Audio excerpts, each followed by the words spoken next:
Thomas Paine, Thomas Paine, Thomas Paine, Sam Adams, Sam Adams, Sam Adams, Benjamin Franklin, Benjamin Franklin, Benjamin Franklin. These men spoke up for what they thought was right. From their courage came such documents as the Declaration of Independence and the Constitution of the United States.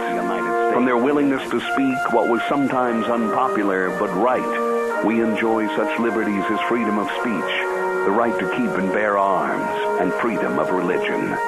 There are those who still wish to oppress our freedoms, and there are still patriots willing to stand up and defend life, liberty, and the pursuit of happiness. Men like Zeb Bell, who honor our founding fathers and what they stood for. It's now time for Zeb at the Ranch, speaking up and defending your freedoms. Brought to you by Magic Valley Les Schwab Tire Centers and all of the other great advertisers on the program. And now, Zeb Bell. On this program, we try to have everyday words of wisdom to think about when you start the day. Here we go.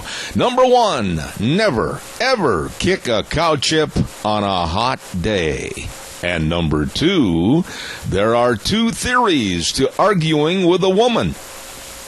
Neither one works. Good morning, everybody. Here comes Kate Smith, and God bless America.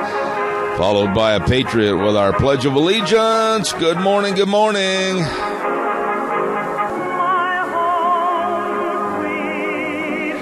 Oh, good morning and welcome to Zeb at the Ranch. I'm Zeb Bell. Good morning. And, of course, we're brought to you by our major sponsor, your Magic Valley Les Schwab Tire Centers, all 7 locations serving you.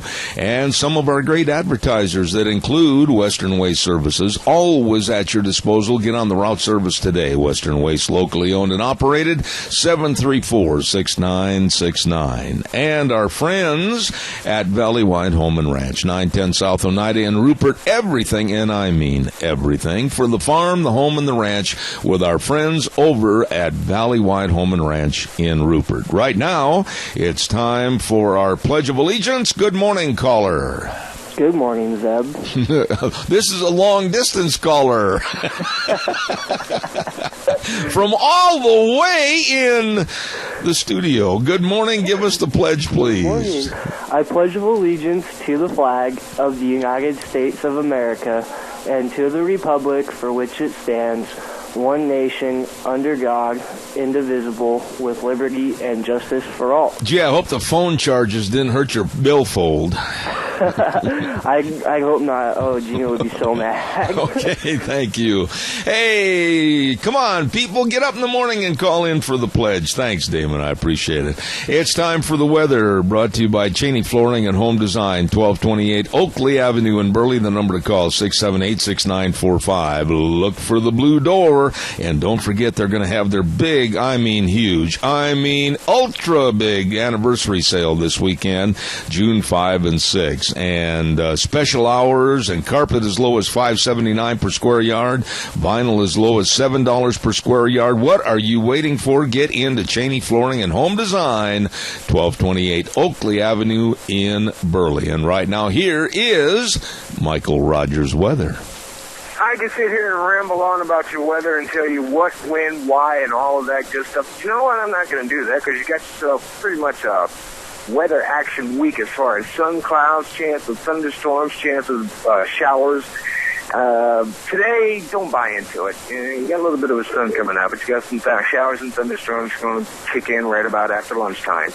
Temperatures for today, 73 for the high, 48 for the overnight low. And for the rest of the week, you're just going to go back and forth. You're just going to go back and forth, back and forth. But nobody in south central Idaho or the state of Idaho really complains because you need the water. It's July, you don't want it to rain, and I get that. Of course, weather can't read, so there may be some different stories happening in July. We're not in July yet. So far for today, you got a mix of a lot of everything but the kitchen sink, and it's going to continue that way throughout the week with temperatures in the 70s. There you go. Enjoy the weather. It's the only weather you got. Attaboy, Michael. Thank you. Cheney Flooring and Home Design, 1228 Oakley Avenue in Burley. Big anniversary sale this weekend, June 5 and 6. Don't you miss it. At Cheney Flooring and Home Design, look for the blue door. Thank you.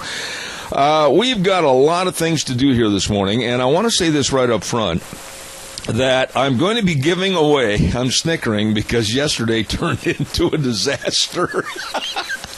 We're going to be giving away 2 tickets to the Classics on the Grass car show. And I have a question this morning that is indisputable because I got the question and the answer from a very reputable source. And so we're not going to rely on a mistake on the computer. I'm blaming the computer for yesterday. I'm not going to take the blame myself because I've got it right here in black and white. They made a mistake on that show called The Rockford Files.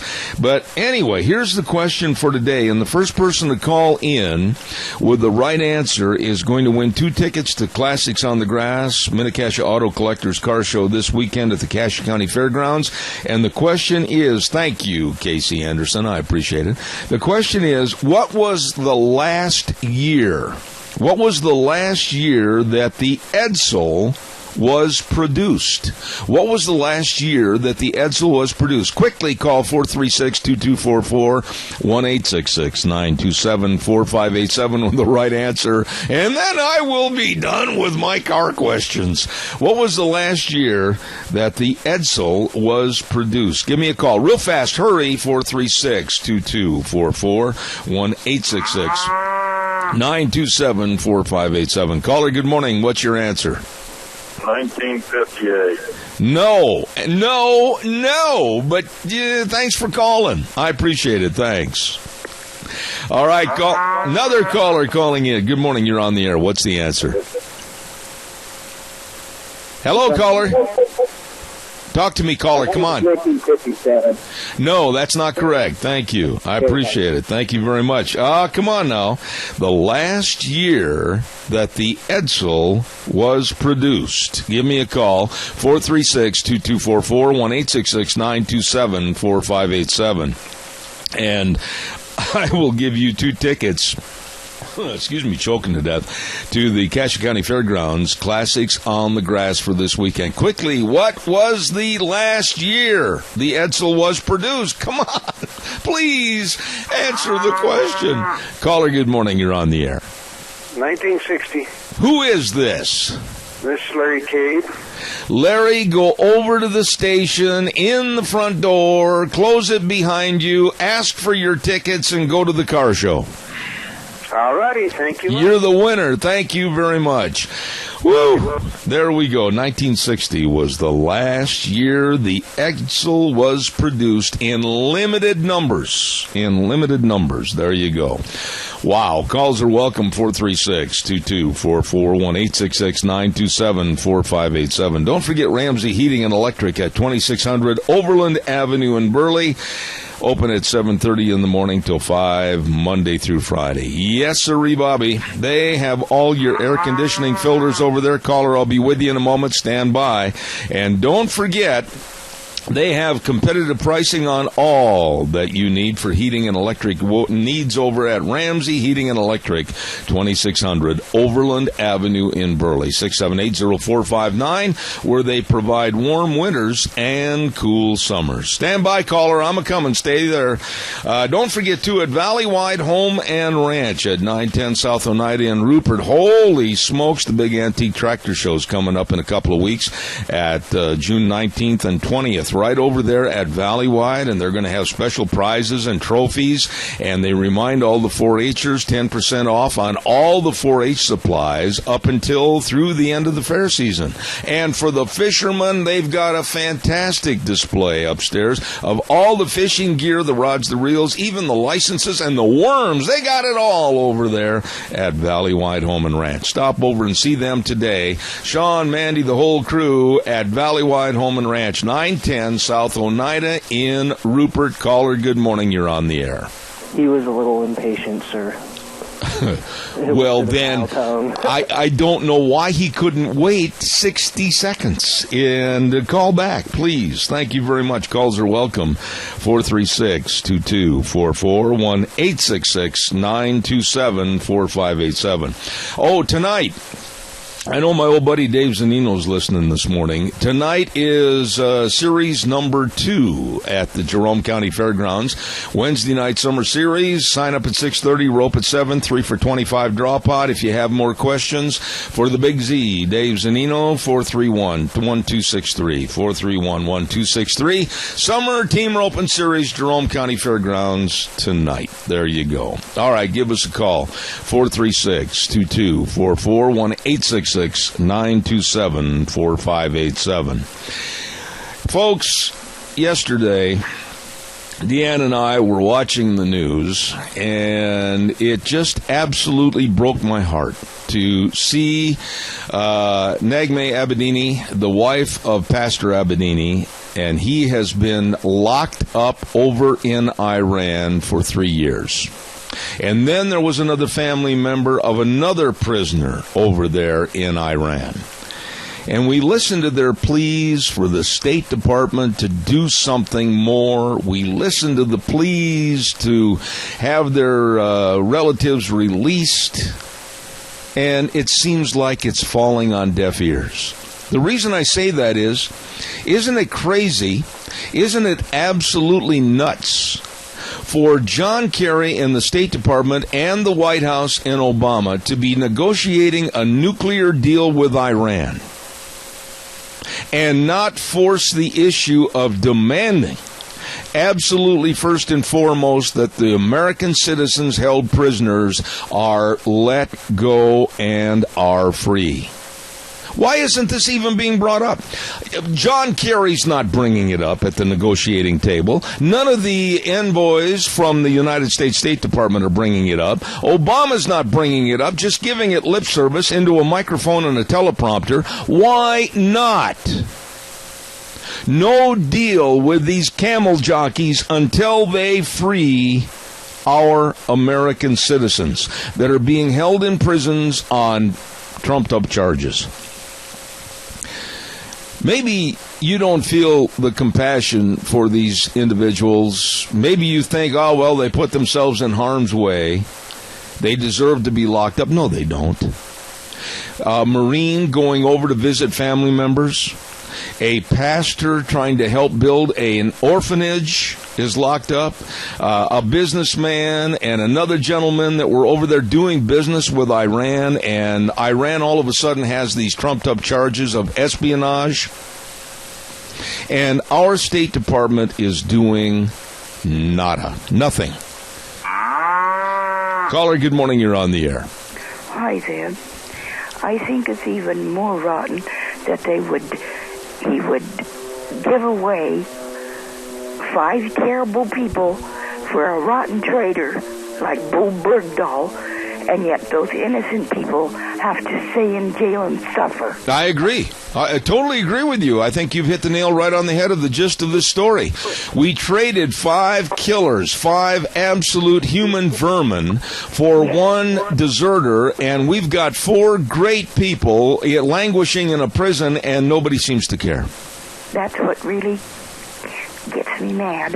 And you know what? I could tell by the way you bit your lip there that you wanted to say something else, but in respect of the FCC, you didn't say it, did you? That's right. Okay, God bless you. Thank you so much. Bye. She bit her lip and wanted to say what I want to say on the air. I am so disgusted and so disgruntled with our State Department and the lack of caring, the lack of compassion, the lack of putting their foot down and their fist on the table and saying, no, we're not going to make any nuclear deal with you until those prisoners are released. Get on your cell phone, call right now, tell the prison to let them out the front gate when they're at the American embassy, then we'll start negotiating. But this is what's so sick and perverted. How many times have you heard this on television? And I heard it 3 times last night on 3 different programs, starting with Greta Van Susteren last night, that President Obama is trying to shape and form his legacy, and he wants to get the Iranian nuclear deal finished. I couldn't care less about Obama's legacy. How selfish. How absolutely pathetically selfish that this man, the worst president ever in the history of the United States, would care more about his legacy. And his legacy entails another loser, and that's Obamacare. And now he's trying to get this deal done any way, shape, or form on the nuclear deal with Iran to shape his legacy. Folks, we should be out crying from the hinterlands to let this man and this administration know how absolutely devious they are. When you sit down at a negotiating table, and you've seen the news bites on television where they're all sitting there at the table and they're all smiles and they're going, oh, kitchi kitchi coo, and kumbaya, and they're smiling and backslapping and all this kind of stuff. No, enough of that garbage. Let's start re-earning the respect this country has had. And look them in the eye and say, like I mentioned a moment ago, you want a deal? Let those people go right now. Calls are welcome, 436-2244, 1-866-927-4587. I got to pay some bills real quick. Don't forget Denny's Restaurant. Oh my, 611 Overland in Burley, the home of Zeb's Lunch Bunch, and they are delicious. I was so blessed when we made an agreement with Denny's to have Zeb's Lunch Bunch over there, and then, of course, knowing how great the menu is and how great the service is, and being able to stop in there anytime and every time for breakfast, lunch, or dinner, and oh my, it is good. I guarantee it. You're going to love it. And they got another location in Twin Falls at 291 Pole Line Road. Wow. You are going to be treated to the best in food and the greatest of service at Denny's Restaurant, 611 Overland in Burley. You stop in and see them today. And Lunch Bunch for this month of June will be on June 18th. Put that on your calendar. Also, real fast, I want to remind you about Berry Equipment and Rental with 3 locations to serve you with all the equipment that you need to get any job done right. Listen, you can rent or have a demo at the Bobcat Track Loaders at any location, Addison Avenue, West Twin Falls, and South Lincoln and Jerome, and 159 West Highway 30 in Burley. Let me tell you, 0% financing until June 30th on Walker Mowers, too. They are the cream of the crop, the top of the mountain. Walker Mowers, the best, and no payment for up to 120 days. Check it out today at Berry Equipment and Rental in Twin Falls, Jerome, and 159 West Highway 30 in Burley. Let's get some calls coming on in here. 436-2244, 1-866-927-4587. Oh, by the way, too, I want to mention that coming up on the 19th and 20th will be the Mini-Cassia Relay for Life. And I'm very honored to have had those people get a hold of me and ask if I couldn't please put some public service announcements on the program for them this year. And I'm very honored to do that. And this year, the local Relay for Life, Mini-Cassia Relay for Life, is currently looking for more teams to come on board, as well as committee members. And if you're interested in having a team, contact Patty Shockey at 670-2975. 670-2975. Relay for Life coming up at the Cassia County Fairgrounds on June 19th and 20th. Good morning, caller. You're on the air. Good morning. Hi. I would really like to know what they're putting in his coffee, because he's imagining all kinds of things. He actually came out and said he was one of the best friends of the leader of Israel, and that they don't have any problems. They work things out. I think that... I got to interrupt you right there, because where does he get these slices of pie that he wants to throw in front of the American public? The other day he came out with some idiocy that he said, oh, right now under his leadership we're the most respected country in the world. Chris, what's going on with this guy? Well, you know what? I don't think anybody has the courage to tell him the truth. And when he's able to, he's so distracted by his own self and his own desires. I don't think he cares about this country. And he thinks we're pretty stupid if we believe what he's saying. Let me ask you this, and I want to go back to what I mentioned just a few minutes ago, and you've been involved in politics, and so you can really relate to this. How can this man sit there with a straight face and look at the cameras, and how can any newscaster report on a story about Obama and his purported legacy? How can they say that his legacy is so much more important than the bringing home of 4 Americans? This is ridiculous. Define legacy. Doesn't it mean great things that you've done? Yeah. Well, how about that would be one of the biggest feathers in his cap that he could strut around. But really, what is it? What is a legacy when it's a nuclear deal that's going to come back and possibly be the biggest detriment not only to the United States but the entire world? What kind of a legacy is it that a man that overlooked compassion for 4 Americans that have been locked up in prison, what kind of a legacy is it when he developed Obamacare and it's turning out that it's the biggest fiasco ever and costing people not only their insurance but thousands and thousands of extra dollars? What kind of a legacy is that? I don't know. How does he define legacy? Because not any of it sounds to me like anything I'd want written about me in a history book. I'm just appalled at this man and this shady, under-the-table dealing that we've been receiving from this administration. And we have, as of right now, 596 days left. And that is 595 days too many. You're right. God bless you, Chris. I am so sad for our country. And the saddest thing is how many people bought into what he promised them when he first started running.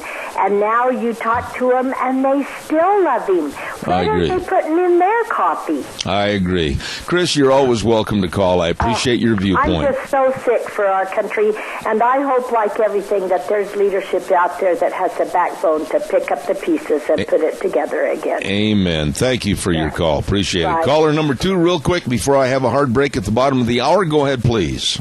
Okay, number 1, his legacy is going to be he's the man that brought down the United States of America, which is going to look really good in the Muslim world.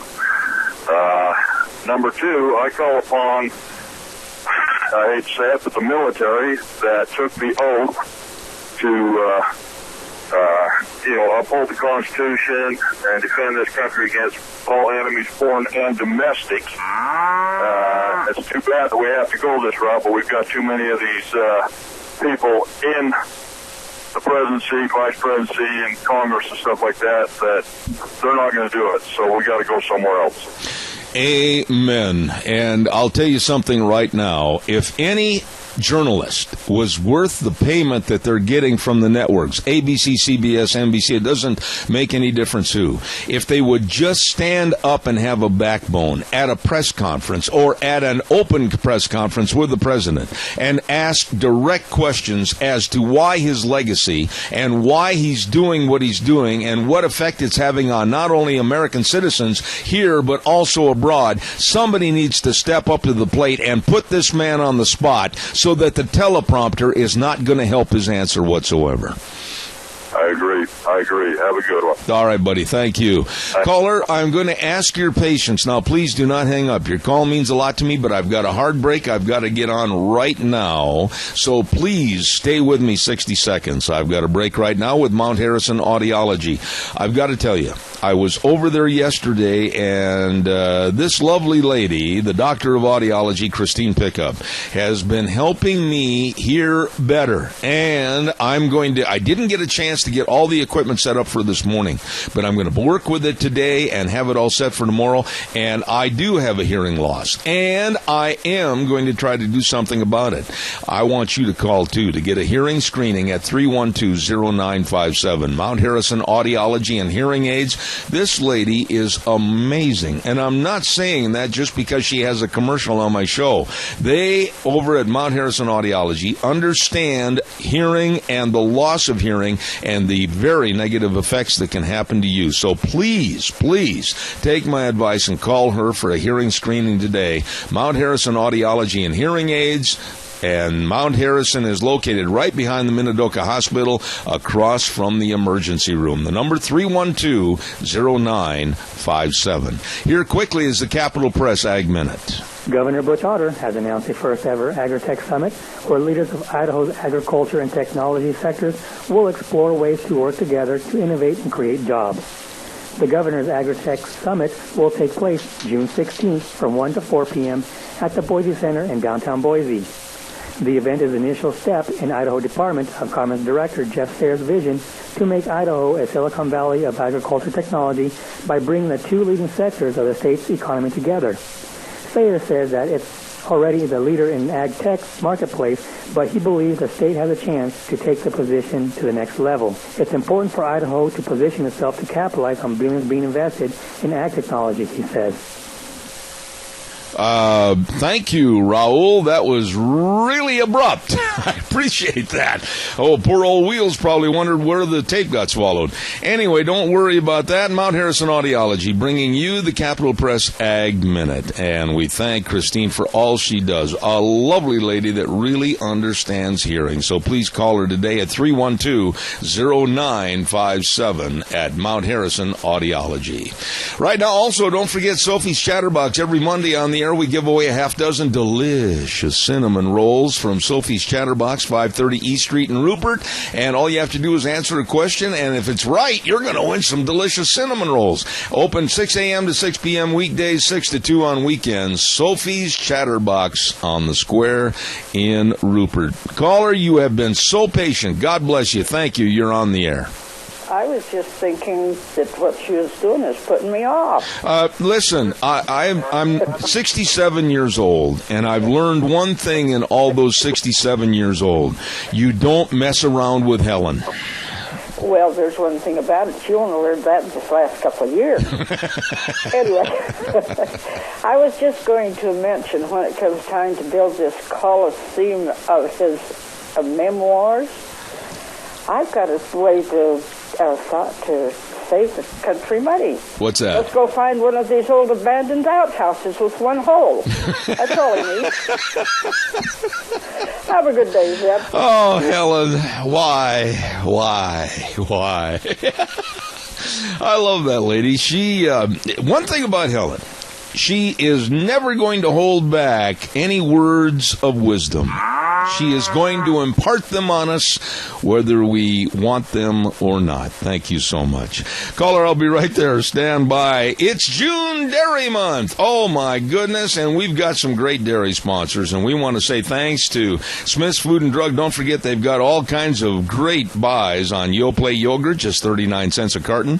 And they've got, of course, a pail of ice cream, just $4.99. Oh, the fun you can have by shopping at Smith's Food and Drug, 937 East Main in Burley. Super wonderful folks celebrating June Dairy Month, as are the folks at AMI, 710 Overland in Burley. You need a fastener? They've got them. You need all the bolts, nuts, and hardware? AMI has it all. 678-4632, AMI in Burley. Caller, good morning. You're on the air. Yes, good morning, Zeb.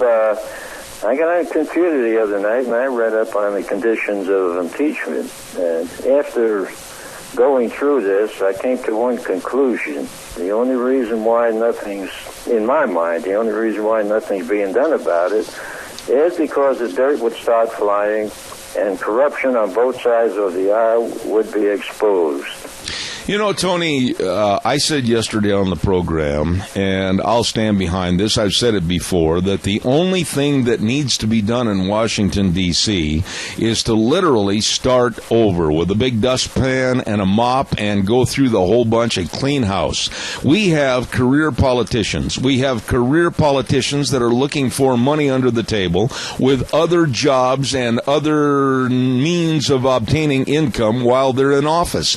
And it's lost, I think, the respectability that it used to have, and quite frankly, I don't see how it's going to be cleaned up. I I don't know, but it looks like to me, no matter what side of the aisle you're dealing with, one politician will lie and the other one will swear to it. Yeah. That's why nothing's getting done. And like you said, and I'm glad you mentioned it the way you did, it's on both sides of the aisle. There's corruptibility, there is absolute lying, there is absolute cheating the public and lying to the constituents on both sides of the aisle. Well, that gang is so tight up there. How are you going to break it up unless the FBI gets in there and does something about it, which I don't think is going to happen. I agree with you. Tony, always good to hear from you. God bless you. Thanks so much. Okay, thank you. Bye. I'm going to be saying something here in a moment that might raise the ire of a lot of supporters of the College of Southern Idaho, but so be it. It needs to be said. Stand by, caller. I'll be right with you. Don't forget Ramsey Heating and Electric offering rebates on qualified Lennox home comfort systems. Whether it's a gas furnace, an air conditioner, or a heat pump, you and your family will enjoy the comfort. Call them at 678-0459. Ramsey Heating and Electric and Lennox, where they provide warm winters and cool summers. Caller, good morning. You're on the air.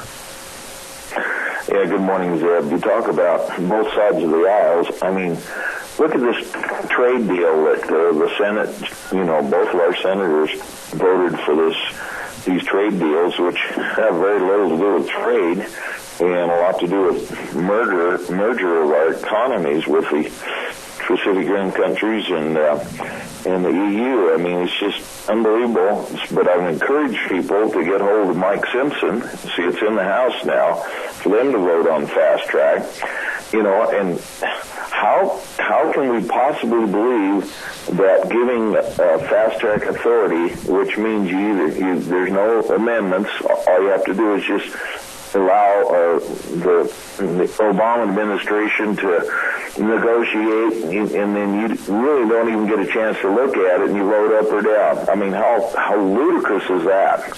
Well, I've never been a big fan of the trade deal. I have read it, I've studied it, what little information they have provided, which I think a lot of it is still under the table behind locked doors, and I'm absolutely against the trade deal. I don't think a lot of people realize the value for other countries versus the devaluing of what it's going to do here in America. And I think Americans had better stop, smell the coffee, and wake up as to what's really going on. Well, and that's just it. We're not hearing any information other than what comes through on the alternative media, meaning and even talk radios. You don't hear it discussed on talk radio either. And it's just through the internet and through conservative circles that way is really the only place it's really being discussed, other than having an opportunity to call into you. So I appreciate the fact that but most of these treaties are negotiated in secret, and it's like Pelosi, we have to pass it to find out what's in it. Well, we know what happened after NAFTA passed it. Yeah. And this one will be NAFTA on steroids. So get hold of Simpson and say vote no on fast track, and get it out on the table, take a look at it, and everybody says, oh, it slows it down. Well, that's the process of government. You're supposed to be able to slow it down. Our founding fathers wanted government to be slow and methodical instead of just rubber stamping everything that comes along. I agree. I got to run and do a commercial, but you're spot on with that, Adrian. And I've got a story coming up that I think you'll also be interested in. Stand by. Thank you. Again, I want to just say something here that is not going to endear me with the College of Southern Idaho or its Board of Regents or its president, Dr. Fox. But I don't care. I'm going to tell the truth. There was a statement made by Dr. Fox at the college, and I take the president, I should say, CSI President Jeff Fox, and it's completely erroneous. I have done a lot of research on the refugee program, and especially what's going on nationwide with the refugee relocation programs in other smaller towns like Twin Falls, etc. Hold on, caller. I got to get this in. Just bear with me. But the federal government, here's a little note in the paper that was in, I think, Sunday's paper. Quoting, the federal government decides how many refugees will come and from which countries, and extensive background checks are conducted before the refugees are resettled, President Fox said. Security processes are multiple and rigorous. Ladies and gentlemen, that is untrue. I have here in my hands, and I want to read this to you, a statement, a quote from Texas Representative Michael McCall, chairman of the House Homeland Security Committee, and he said, and I quote, "You can't vet them. And that's the problem.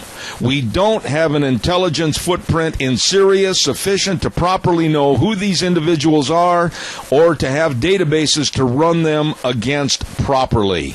I am sick and tired of what's going on at CSI with the refugee program and this follow the yellow brick road, all is well, put out by President Fox and others on the board when we have a serious problem in this area. Ladies and gentlemen, I am going to do many, many programs on this over the next couple of days, but I don't like being lied to. These people that are coming in are not properly vetted. We don't know who they are, and we need to have much more information. Caller, good morning. You're on the air. Go. Good morning, Zeb. Glad to agree with you. I've been listening to the program here this morning while I'm on my way down to Wendover.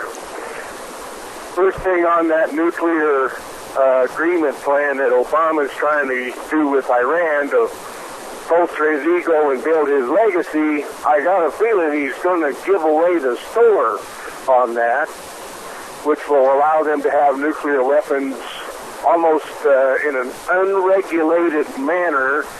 And, you can only imagine what would happen after that. Absolutely. The corruption of the government, it's all over the place. I mean, come on here. These guys, they tend to, elect a new blood into the Senate or the House of Representatives, because he said, I'm going to go to Washington, I'm going to clean up, and I'm not going to be, fall in line like the rest of them. And what happens? They all just go along to get along. I agree with you. I agree with you. With these refugees, I feel like that ISIS is seeing this and they're infiltrating this program to set up sleeper cells in our country, and our country is helping them. Okay.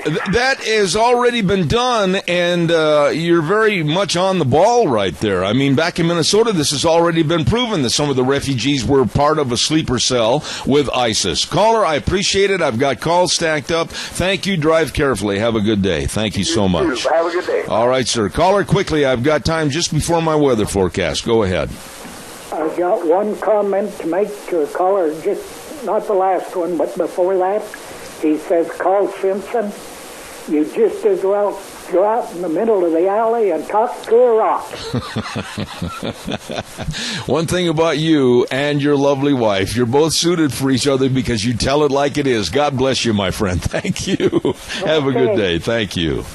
Now, I want to say something here again about these refugee programs. Boy, I'm scared to death about this.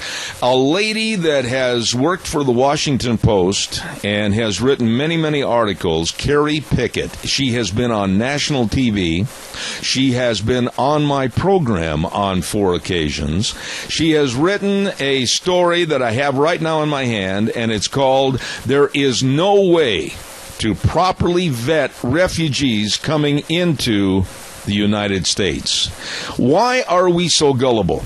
Right here in this area for CSI. The assistant director for the Federal Bureau of Investigation told this Michael McCall's subcommittee that we do not have it under control. And an FBI official confirmed that the government does not, underline the word not, adequately track foreign fighters who may be returning to the United States in the form of refugees. And CSI has been duped into this refugee program. It's not smart at all. Caller, I ask your indulgence. I've got the weather forecast real quick. Stand by. I will take your call next. It's important to me. Stand by. Right now, the weather brought to you by Mad River Laser. Oh, my goodness, Nicole and the rest of the crew with all the Father's Day gifts, the aprons for Dad to barbecue, the barbecue kits, and all the coffee mugs, and the buck knives with the inscription on the knives. Oh, my goodness, get a hold of her today. Mad River Laser at 502 East Street in Rupert. The number to call, 436-2293. This lady and this business are absolutely phenomenal when it comes to all your business promotional items, everything. Mad River Laser.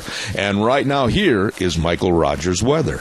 Hello, everyone. Michael Rogers for Zebba the Rant. Scattered showers and thunderstorms should take place right around after lunchtime. So you see the partly sunny conditions. Don't buy into it. You got weather stuff that's going to be happening later on today. 73 for the high winds are not going to be a problem. And then you got a slight chance of showers and thunderstorms tonight. 48 for the overnight low. Your weather pattern throughout the week is basically going to be sun clouds and chance of showers and or thunderstorms. Nothing in the major type. But it's not going to be a sunny type of week where you can end up playing golf on Saturday. You're going to go back and forth. But that's okay, because you want the water, number one. Number two, it's really not that bad to get an occasional shower and thunderstorm. Just kind of clean everything out. Make the days look even nicer once it stops. That smell of rain and the smell of the air after the thunderstorm, really, really, really, really cool. Have a great day. Enjoy the weather. It's the only weather you got. All right, Michael, thank you very much. Mad River Laser for everything for Daddy's Day coming up in a couple of weeks. You better get a hold of her today. Mad River Laser, located right there on the square, 502 East Street in Rupert, 436-2293. Caller, thank you for your patience. Go ahead, you're on the air. Yeah, Zeb, I can't believe this CSI bringing in these Muslims, and that's what they are. They're just a bunch of Muslims.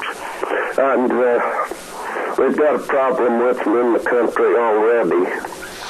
And between CSI and Boise State, how many thousand have we got here already?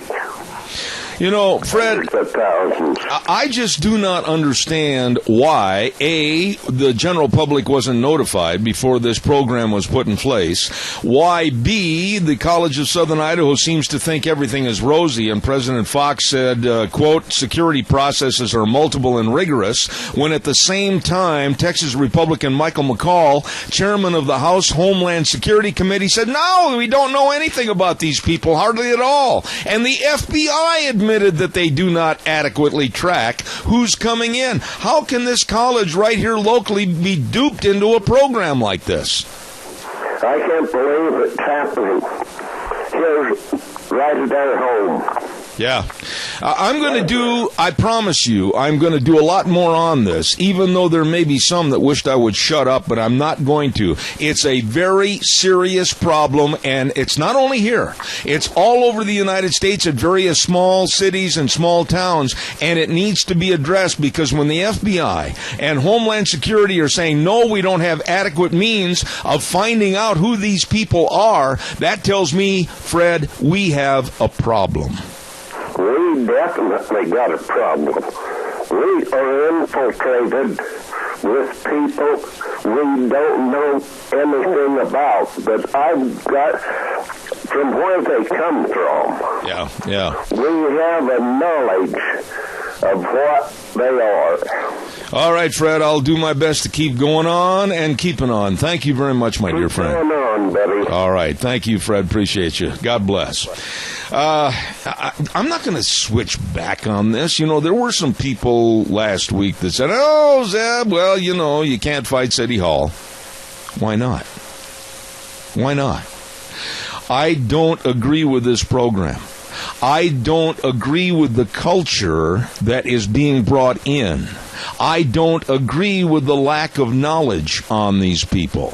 I don't agree with the grant money, which is taxpayer money, going to these people to provide housing, food, jobs, possibly living expenses, etc. We have a lot of people right here that are absolutely needing help, and they're being looked over.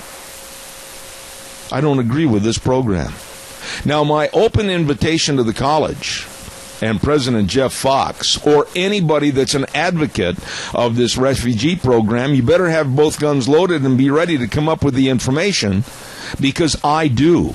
And I happen to know that the sources that have supplied me information are absolutely not impeachable. These people really understand what's going on. And I've got everything right here on my desk to prove it.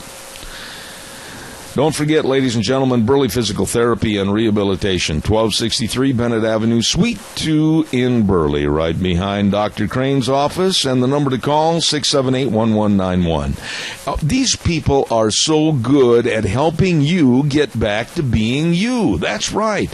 Headed up by Nick Greenwell and the rest of his staff. They know all about sports medicine and all the exercises, and they got the hydrotherapy pool. Oh, call for an appointment today. I had Nick over at Lunch Bunch a week ago to speak, and it was surprising how many people at Lunch Bunch are going there already at Burley Physical Therapy and Rehabilitation. Number to call, 678-1191. You get back to feeling like you.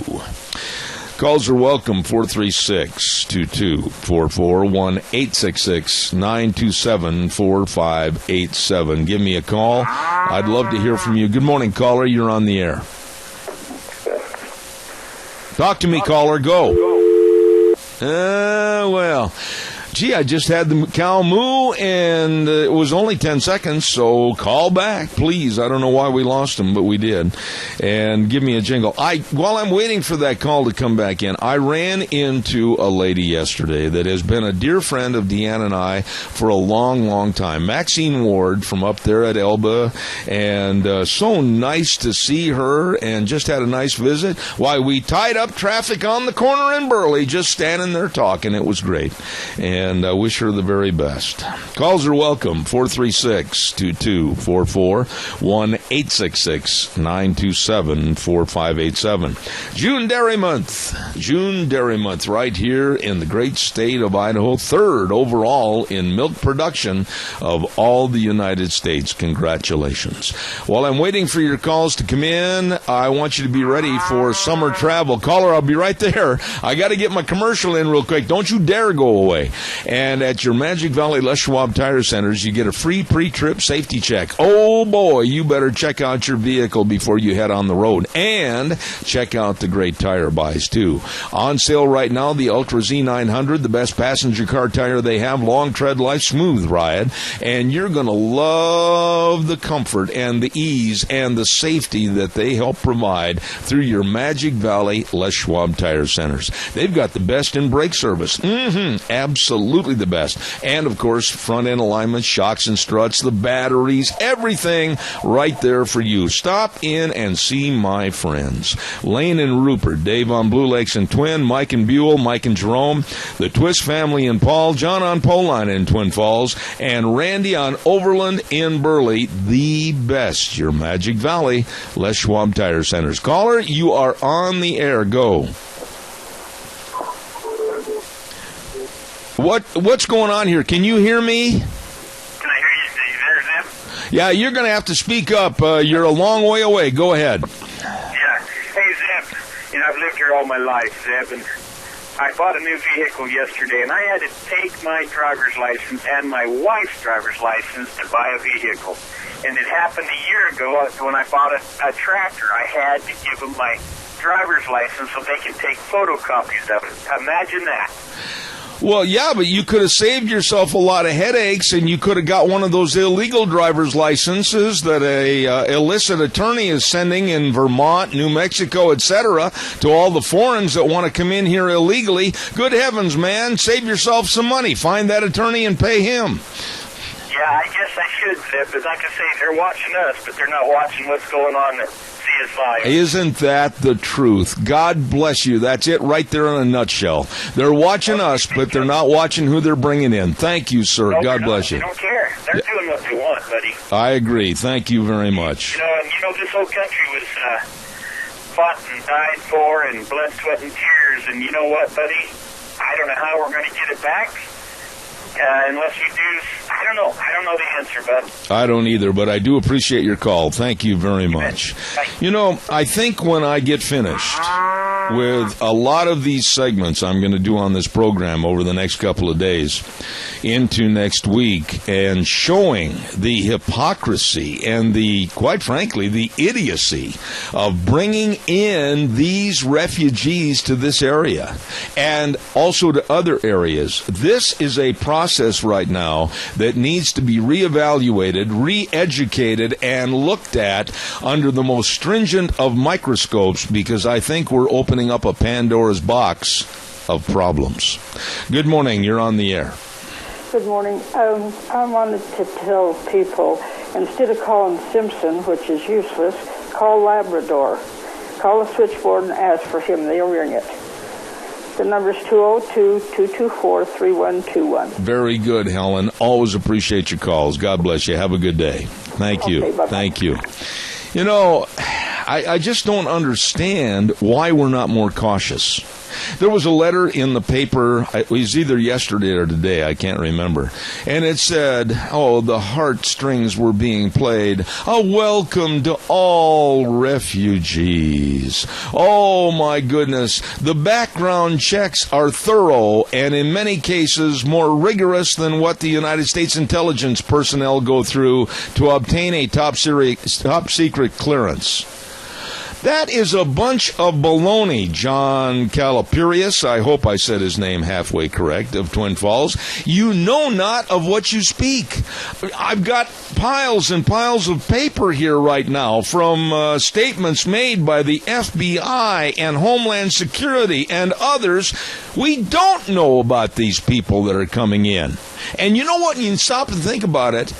What kind of background material would they have in their home country with a lack of computers and a lack of information on the computers? How can you get that information? Think about it. Caller, quickly. I've got 2 minutes left. You're on the air. Talk to me, caller. Go. Yes. How about trading Bergdahl for the 4 Americans? Okay, Bob. Thank you. I appreciate it. Thank you. And not a bad thought, come to think of it. Good morning, caller. You're on the air. Short time. Go. Yeah, I just barely getting in on what you're saying. I don't know if you've already talked about this, but we got kids right here born and raised in Idaho that could use help getting into college, and we're just throwing money away to them. My daughter's one had to quit because his school got too expensive. And the other one's trying to go to Boise State, but it's expensive. And if you're a married couple, it's even worse on you. You know, you have just touched on the whole crux of the problem, sir. You know, there are people in our communities. There are people in our state. There are people all over the country that are tax-paying citizens that are having a tough go of it right now in this economy. But yet we welcome in people that we don't know about. We provide services and we provide living conditions, etc., to them, while others that are taxpayers are suffering and floundering. It makes no sense to me whatsoever. Right, and we're even educating them. We're educating them beyond what our own kids can afford. Amen. Thank you for your call. God bless you. Call again, please. Thank you. That man is spot on right there. Thank you very, very much. Hey, listen, I've got to take a break for a couple of minutes, and probably the College of Southern Idaho is glad that I'm saying that. But anyhow, we're going to listen to CBS News and come right back. Stay tuned. More Zeb at the Ranch.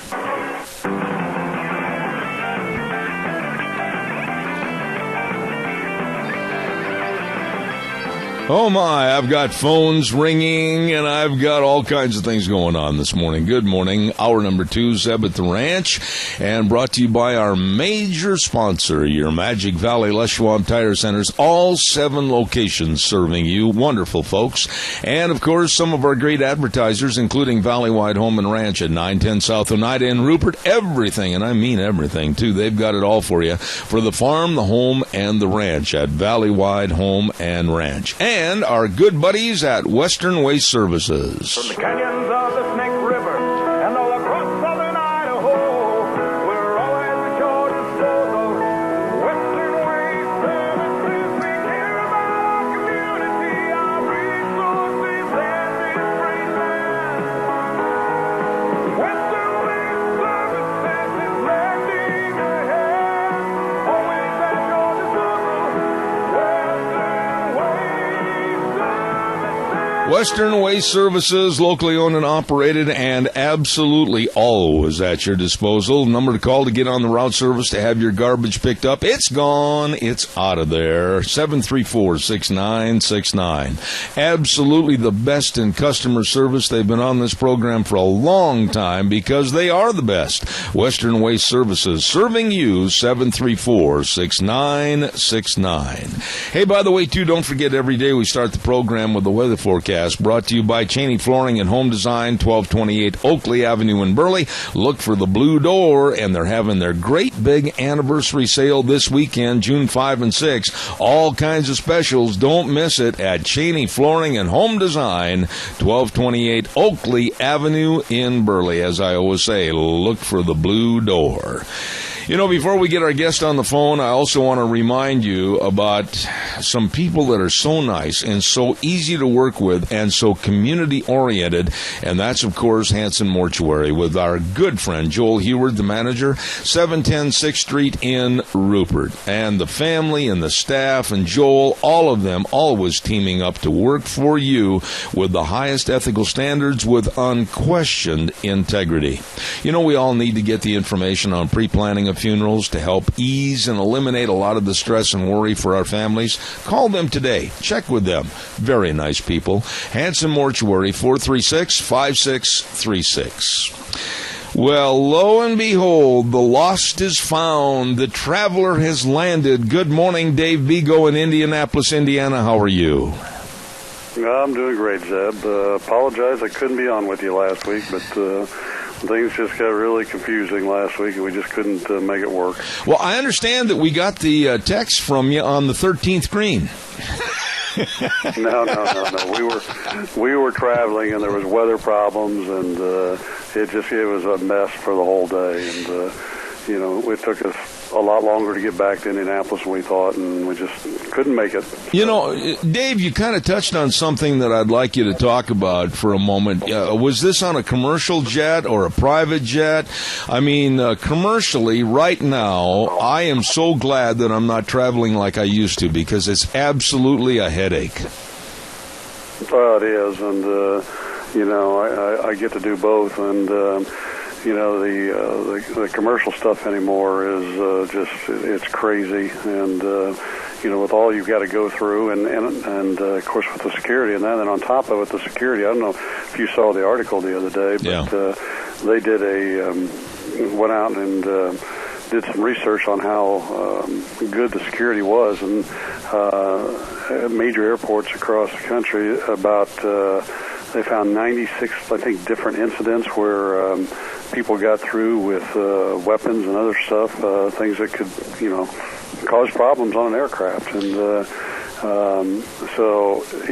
that's just scary in itself when you think about that. Well, Dave, I've said for a long time, and you are an entrepreneur, a private businessman. I think you can relate to this. I've said for a long time, many, many years, get rid of the government involvement in the TSA and privatize it with a private business concern.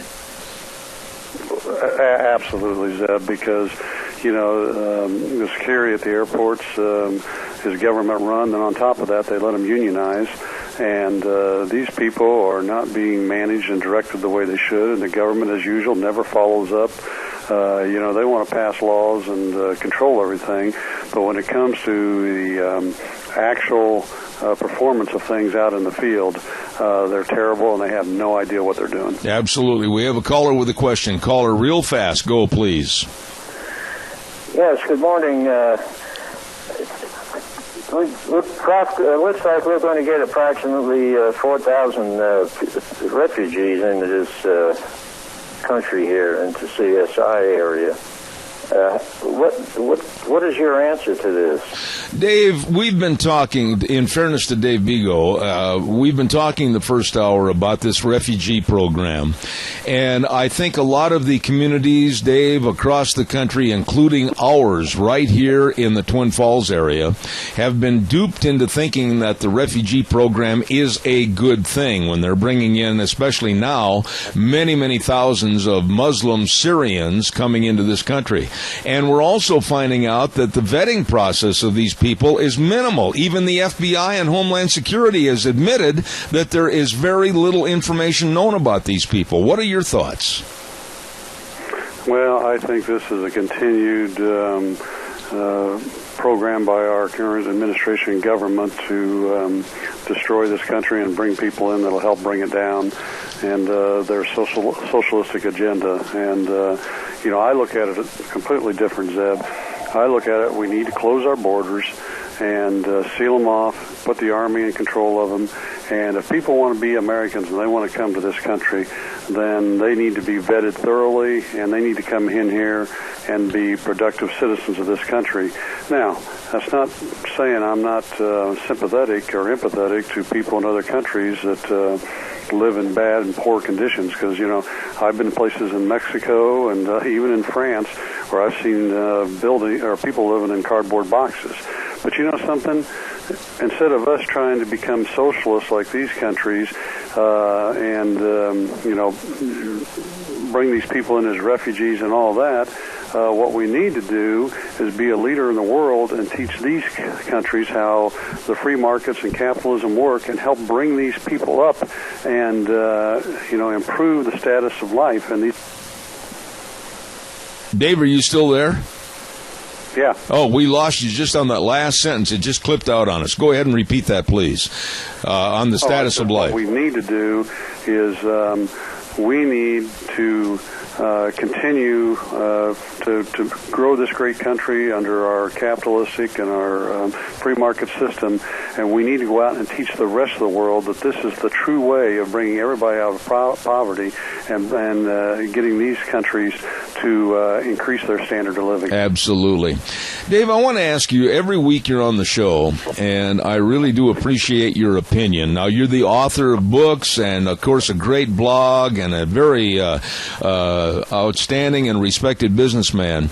But what are your thoughts when you hear on radio and TV that Obama is right now forming his legacy? He's worried about getting the nuclear deal with Iran finished. He's worried about Obamacare. He's worried about his legacy for the future. And at the same time, the hypocrisy of that is that we have 4 Americans in very ugly, terrible conditions in Iran, living in prisons right now, that I think our State Department is doing minimal or nothing to get them home. What are your thoughts about Obama and his legacy? I don't think a president should ever care about his legacy. I think that, the president and the people in Congress and the Senate and governments around the country, their job is not about them. Their job is about the American people. And they need to do what's right for America and the American people. And, I get tired of hearing this stuff, that they're worried about their legacy and, they're worried about their future and all this stuff like that. Go out and do what's right for America. That's what your job is. Do it, and then go back into the private workforce and, make your future there. And I don't understand why these people don't understand. That's what our founding fathers were all about. Do it for America, do it for the American people, then go back to private life. Dave, I want to ask you something. I'm sure during your business career that you've had to sit down and negotiate some very, very tough and stringent deals for your business. But now in this case, where we have John Kerry in the State Department representing Obama and his administration, smiling and patting on the back the Iranians, sitting across from them in the negotiating table, talking about the nuclear deal, and it's all kumbaya and love, love. Why can't they sit down, like I said, and John Kerry have a little teeth and say, okay, we're going to talk about this Iranian nuclear deal after you release all of our prisoners and make sure they're at an American embassy, and then we will talk about what we're going to do on this nuclear deal. Nobody's even talking about that. Oh, and I agree with you 100%, Zeb. That's the way it should be. And, something, Kerry, if he was such a good manager or businessman or whatever, you'd think he'd be working for his wife's company or ex-company. But, I think I've told you, and maybe you've read my blog about our negotiations with the UAW down in Nashville, Tennessee. They unionized a plant that we cleaned down there. They unionized our people. And even though we believe that they intimidated our people into voting for the union, we couldn't prove it, so we sat down and negotiated with them. And, it was really funny, Zeb, because the first thing they said is we want fair wages and benefits for the employees. And we were waiting on that because the previous cleaning company previous to us was a union UAW company. And we threw the contract out on the table and we said, like this, and they go, yeah. And I said, well, our wages and benefits are as good or better. And they said, okay. I said, what else? And they said, well, we want a recognition clause that we're representing the employees. I said, well, you won the election, so I got to give you that, but I want two things underneath that for the employees. One is that Tennessee is a right-to-work state, and they don't have to be part of your union if they don't want to be. And this negotiator's eyes, he kind of got shifty, and he said, well, what's the second one? And I said, well, no checkoff clause. And for your listeners, the checkoff clause is where we as an employer have to pull the union dues out of the employee's paycheck and send it to the union, okay? Well, this negotiator, his eyes got as big as saucers. He pounded his fist on the desk and said, I have my marching orders. That has to be in there. And I just looked at him in a calm voice, kind of talking like I am right now, and I said, well, I'm sorry. I will never agree to that. And Zeb, they got up, they closed their notebooks, they walked out of the room, and they said, we'll be back to you. That was over 2 years ago. We still don't have a contract. Our employees are happy. Things are working well. We have a new contract with the customer. But because we stood firm and did the right thing, we got the message across. Absolutely.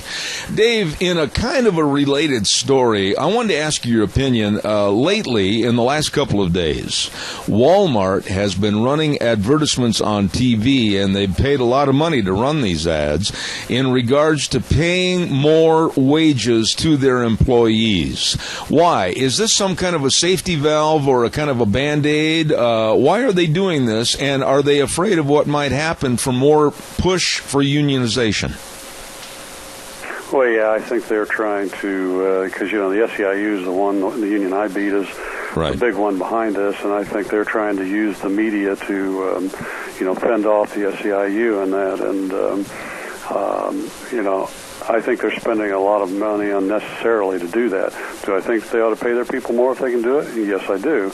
However, having said that, what I think is going to happen is they're going to do this, and I've already heard this, they're going to close some stores to pay for it, ones that are marginal or performers, and they're going to cut jobs, and that's what we're going to see happen out there, which is unfortunate because our unemployment rate's going to go up, or they're going to go to more part-time workers because of that combined with Obamacare is putting them in a tough position, and but I think instead of spending that money on advertisement and that, they ought to do the things that we did to beat the SEIU. And if they would just take our lead and how we did that, and we put the information together and was able to show that the SEIU was actually going against the National Labor Relations Act, I think they could win the battle and this would go away. Dave, on another topic about our nation's cities, I have been following some stories over the last couple of days with my friends that work back in both New York and Washington, D.C. and various news bureaus. And right now, the major cities in our country, be it New York, be it Chicago, be it Philadelphia, wherever, the crime is just running rampant. The homicides are escalating. The percentages are up like 50%, 40%. It seems like all of these major cities are just seeing an upheaval in crime, and undoubtedly, most of those cities are Democratic, led by mayors that are of the Democratic Party. What's going on here? Well, it's real simple. It's all about this social justice thing that, the government ought to step in and provide entitlement programs and welfare programs. And, we have, 47% of the population on those programs now. And, these people, they're very good at taking advantage of these programs. Husband won't live at home with his wife and kids because he can go out and get unemployment, and his wife can get aid for dependent children, gets food stamps and all that kind of stuff, and they get by. And but these people are, they're not productive. They don't understand how to work and be part of society and move forward, and they get all caught up in these messages that are being put out by the unions and the far left, people like Soros, and instead of understanding what this country's all about. And that's what happens when you go to a liberal mentality like that, and you believe in social justice. And it's sad, Zeb. It really is. Well, let me ask you, though, as an employer, and you look at things the way they are today across America, with a lack of a work ethic and a lack of personal responsibility, how, my dear friend Dave Bego, how are we going to turn that around? Well, Zeb, we have to get some people in office that understand that and are willing to go after it. And, we've talked about people like Scott Walker and Cruz and some of those. And, I personally like Scott Walker. But I'm afraid, Zeb, that the Republican Party will not get behind him because they're afraid of the unions. They don't want to fight them. They don't want to stand up and go on the offensive. And I'm in the process of writing a blog right now on something I just can't believe. But in California, the unions have controlled that state for many years by controlling the Democratic Party. But they have now infiltrated the Republican Party, and a lot of the Republican politicians out there are on the take from the unions, and of course, in turn, turn around and giving back special gifts and interest to the unions. Dave, the police in America are under siege right now, and they're being very tentative, and they're afraid almost to get involved because of public scrutiny and bias against them. And there seems to be a real demonization of our police forces all across the country. This is another situation that had better turn around, or we will very possibly see a federalized police force, and that would be the end of our freedoms in America. Well, you're exactly right, and that's, I don't know if you saw the article on it here a week or so ago, that's what President Obama wants. Yep. He's advocating a federalized police force, and at the same time he's talking about taking away special armament, armored vehicles and weapons and that from local police forces, and they're trying to destroy the local police forces. In fact, I just had a meeting yesterday with one of the police officers that's very high up here in Indianapolis, and he was bemoaning the fact that they're under scrutiny all the time, and that they don't want people to really go out and do their jobs and that because they don't want to have the backlash and stuff like that. And on top of that, what I talked about earlier is that all these people that are on welfare programs or sit around doing nothing or going out and creating crimes and that, it's just making their job just unbelievably tough. Absolutely. One final thought, and I saw this on the news night before last, and I thought I had to ask you about it. What is going on back in Indiana, a state where cannabis or marijuana is illegal? What happened back there where they organized the first church of cannabis, and they got a tax exemption within less than 2 months from the IRS? What's going on back there? I don't know, Zeb. I saw that, and I haven't had a chance to really look into that. It's interesting what's going on. It just seems like, we are at that tipping point in our society, even in red states like Indiana, where everybody wants to do what's right for everybody, and do what other people think and let them do what they want to do, and that, instead of sticking to our American value system and saying to people, look, if you want to be here, then you need to stand up and be part of the American value system. If you don't like it, if you don't agree with it, then Okay, don't live here. Go back to where you came from. Absolutely. Dave, quickly, you've written a couple of great books, The Devil at My Doorstep and The Devil at Our Doorstep, and then, of course, your blog. And I've had numerous people say, how can we get a hold of Dave Bigo's blog? What do we do? How do they look it up, etc.? Go ahead and give us all the information on your books and your blog. Well, they can go to thedevil@ourdoorstep.com, and there's a section on there where you can click on and go to the blog and read my blogs, and you can respond to them on there, and I'm happy to, if people ask questions or that, to respond to them.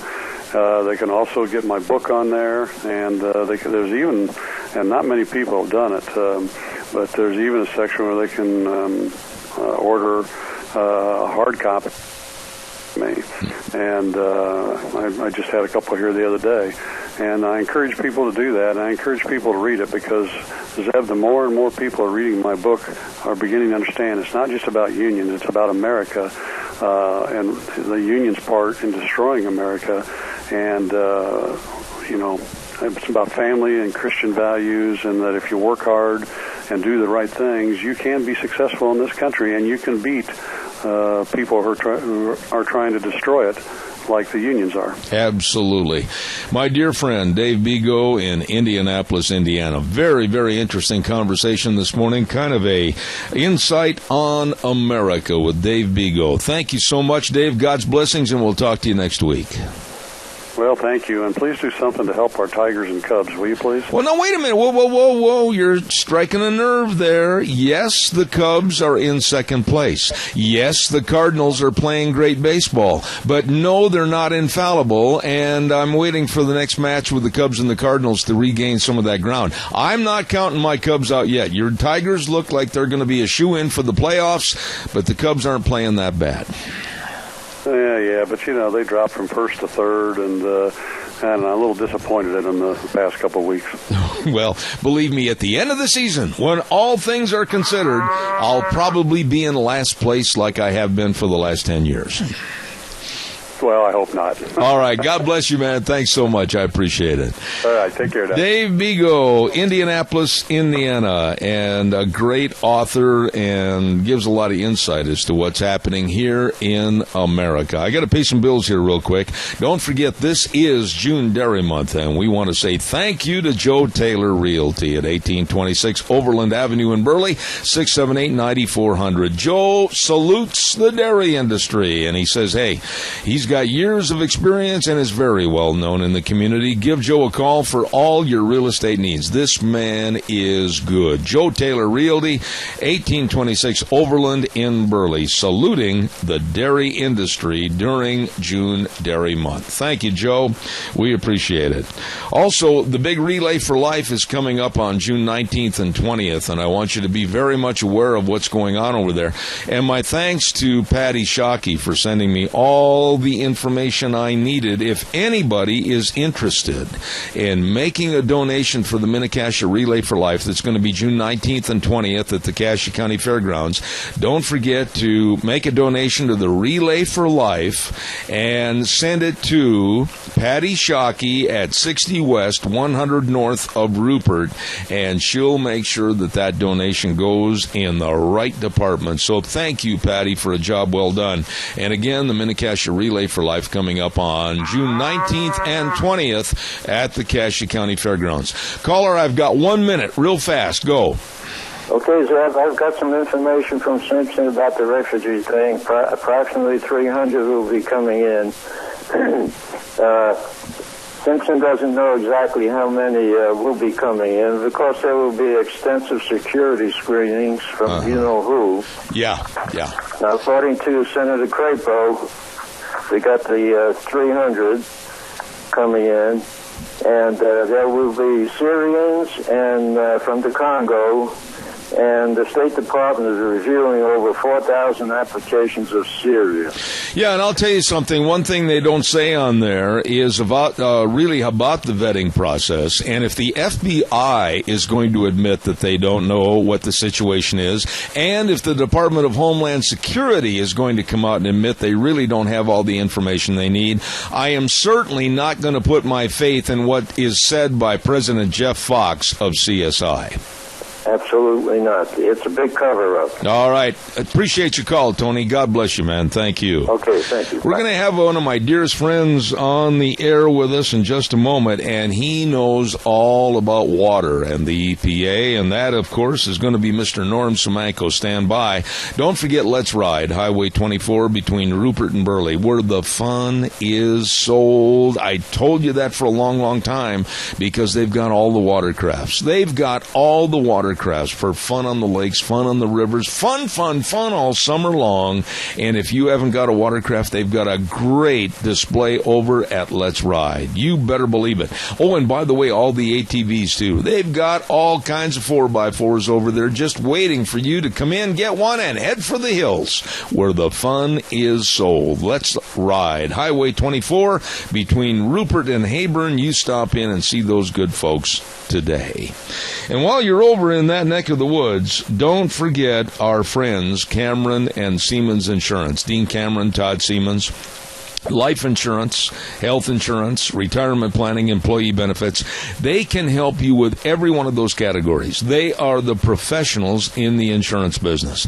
Cameron and Siemens Insurance, Highway 24 in Rupert. The number to call for an appointment, 436-4424. That number again, 436-4424. Well, good morning, Norm Simanko of the Idaho Water Users Association. How are you? He is unavailable, sir. Why? I do not know. I called the number that you gave me first, and the secretary answered, and she gave me his cell phone number, but he's not answering. It just went straight to his voicemail when I left him one. Okay, keep calling, though, Wheels, because he is expecting the call. He might have got tied up, but just keep dialing both those numbers till you catch him, would you, please? Okay. All right. Yep. Calls are welcome, 436-2244, 1-866-927-4587. I know Norm is a very, very busy guy, and hopefully we'll get him on the air here in the next couple of minutes, because he told me he would be in his office this morning, and we'll get him. And, Wheels, you might tell his secretary it's very important that we reach him for a radio interview, if you would. Yeah, she kind of understood that. She's like, this is for the Zed Bell Show, right? I said, yes. And, oh, hi, sir. All right. Have you got him on the air? Okay, we'll wait. Keep trying. Thanks, buddy. Don't forget Ramsey Heating and Electric and Lennox with their home comfort systems. Whether it's a gas furnace, an air conditioner, or a heat pump, you and your family will enjoy the comfort. Ramsey Heating and Electric can save you money with Lennox, 678-0459, where they provide warm winters and cool summers. You check that out today. Yes, sir. I didn't mean to cut you in on that, but he is ready, and you got a bunch of callers. All right, I'll take Norm first. He's my guest. Thank you very much. Norm Simanko, Idaho Water Users Association. Good morning, my dear friend. How are you? Good morning, Zeb. How are you? I am fantastic, but I'll put a little caveat around that. I am really concerned about the new water plan with the EPA, and that's why I wanted you on the air. Nobody knows more about it than you do. How dangerous are these new regulations with the Environmental Protection Agency? Well, our good friends at the EPA continue to provide an onslaught of rules and regulations, and the latest is the so-called Waters of the United States, or as we've called it shorthand now, WOTUS. And there's something in it for everybody. It's if you get through the rule, the preamble, and all of the explanatory materials and attachments, it's about 1,000 pages of new regulations and rules for us all to read. So it's very troubling. Zeb, before you even get to what's in it, let's talk about how it was developed. Overnight, basically, the agency decided it was going to promulgate this draft rule, send it out for folks to comment. They did this without getting any input from the states ahead of time, which, of course, states have primary jurisdiction and sovereignty over water.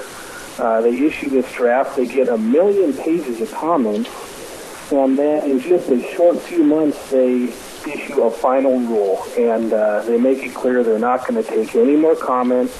They're not going to see what what the state's concerns are, other than just reading their comments. And so the fact that it was thrust upon us, that it was rushed through, that it was done without front-end involvement of the states, which now, of course, they expect the states to take this behemoth and help implement it and help regulate out in the state, is very troubling. So that's the first part of it. It's really a bad omen for everyone, I think. Let me ask you this, Norm, and this question might be very naive, I don't know, but who really was promoting more and bigger and perhaps more severe regulations on our water? Who really was pushing it within the EPA or within the government? What was the need for the EPA to try to do this? Well, Zeb, that's a great question, and again, some of the background before we even get to what's in the rule.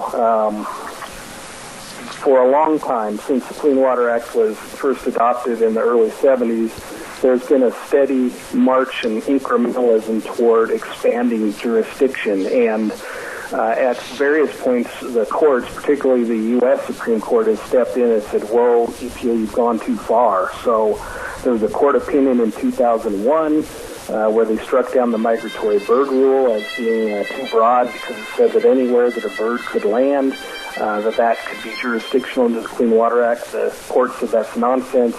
And then in 2006, with the Rapanos case, they again struck down the EPA interpretation of the act as being too broad. So since those two opinions came out, there's been an effort amongst the environmental community in particular to get Congress to pass a bill to strike the word navigable out of the act, so that instead of regulating navigable waters, the agency would be wide open to regulate all waters. And of course that effort failed.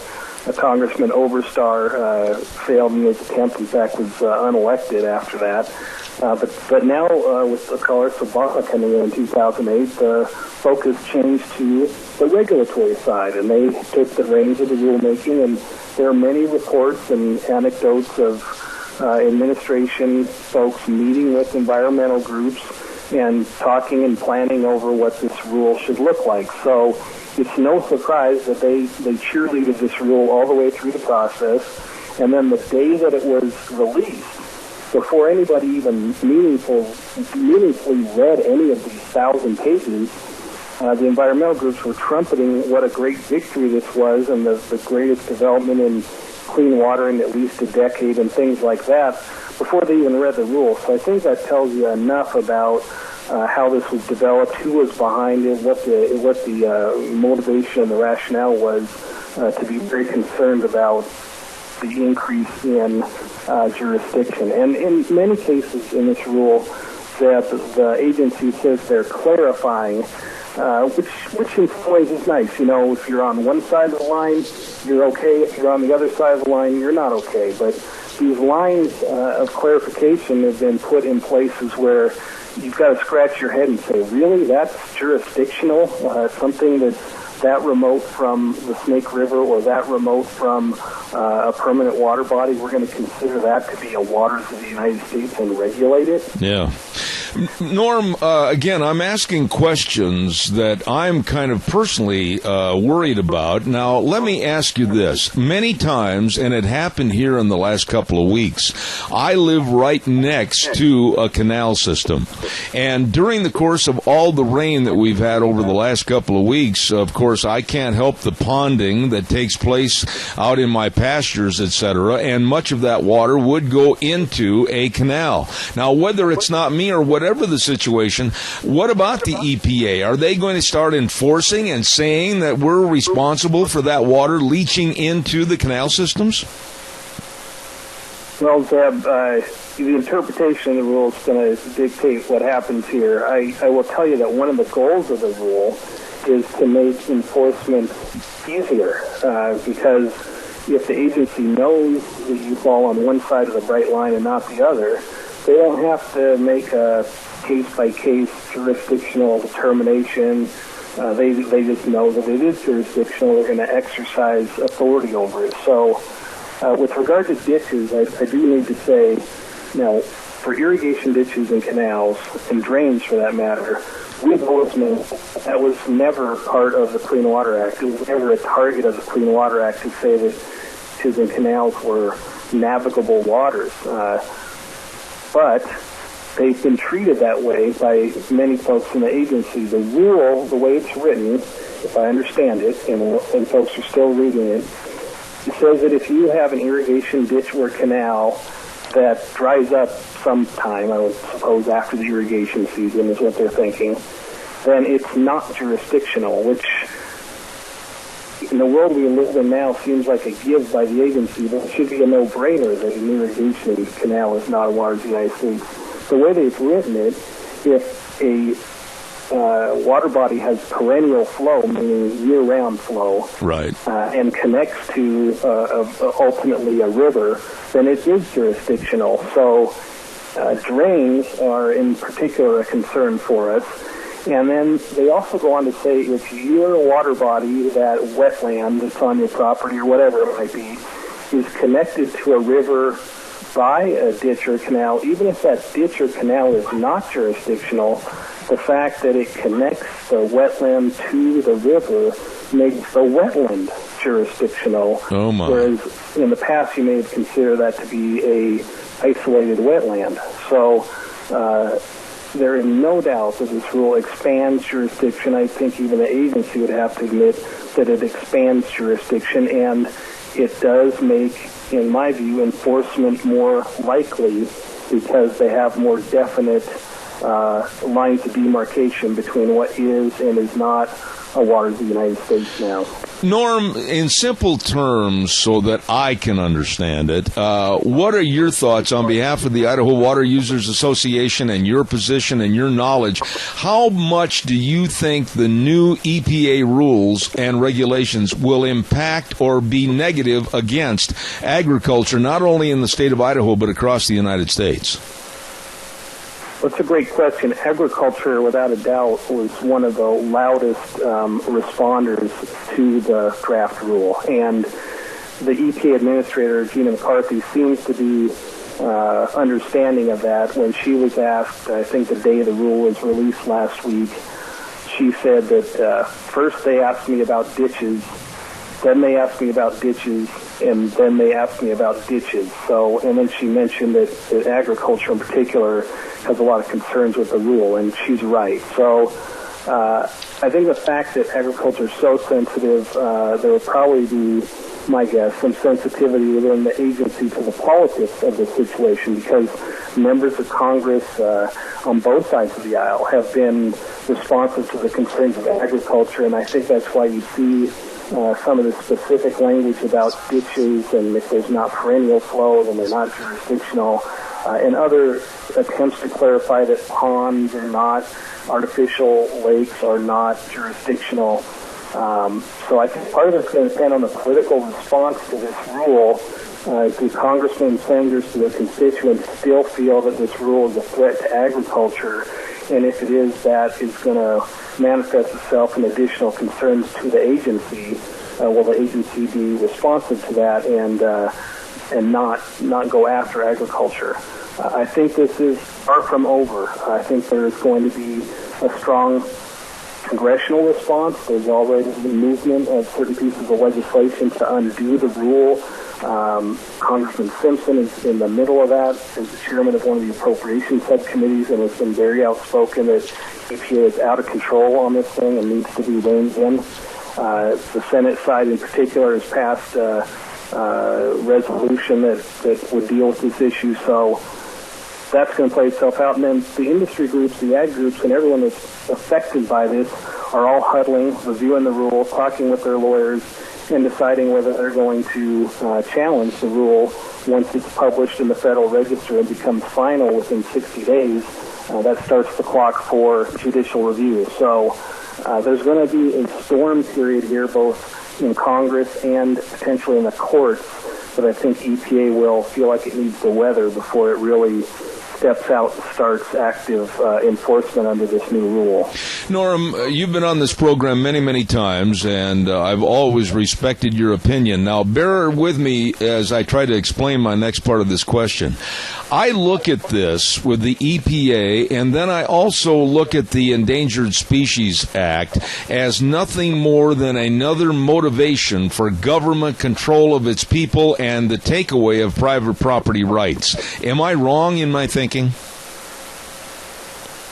No, unfortunately, you've got acts that have broad purposes that everyone can respect and most can agree with. We want the waters, the navigable waters of the United States to be fishable and swimmable. We want to be able to utilize the Snake River for a variety of purposes. And we want to make sure that critters don't go extinct, that the ecosystems that they rely on are healthy. But when these acts over time, over 30-plus years, get interpreted, regulations are adopted, lawsuits are brought by third parties with various agendas, then the creep and the tentacles of these acts become much different than what was originally intended. And that's the place that we're in now, unfortunately, is we are seeing regulations, rules, and interpretations that require us to have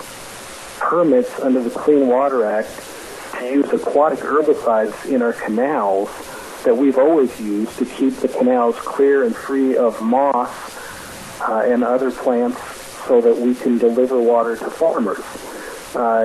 There's no way anybody, when the act was first passed, interpreted it, A, to apply to canals at all, and B, that it would ever apply to aquatic herbicides that are fully licensed and regulated under a different act, under IFRA. Why do you have to get a permit under the Clean Water Act? The reason is because environmentalists brought third-party lawsuits.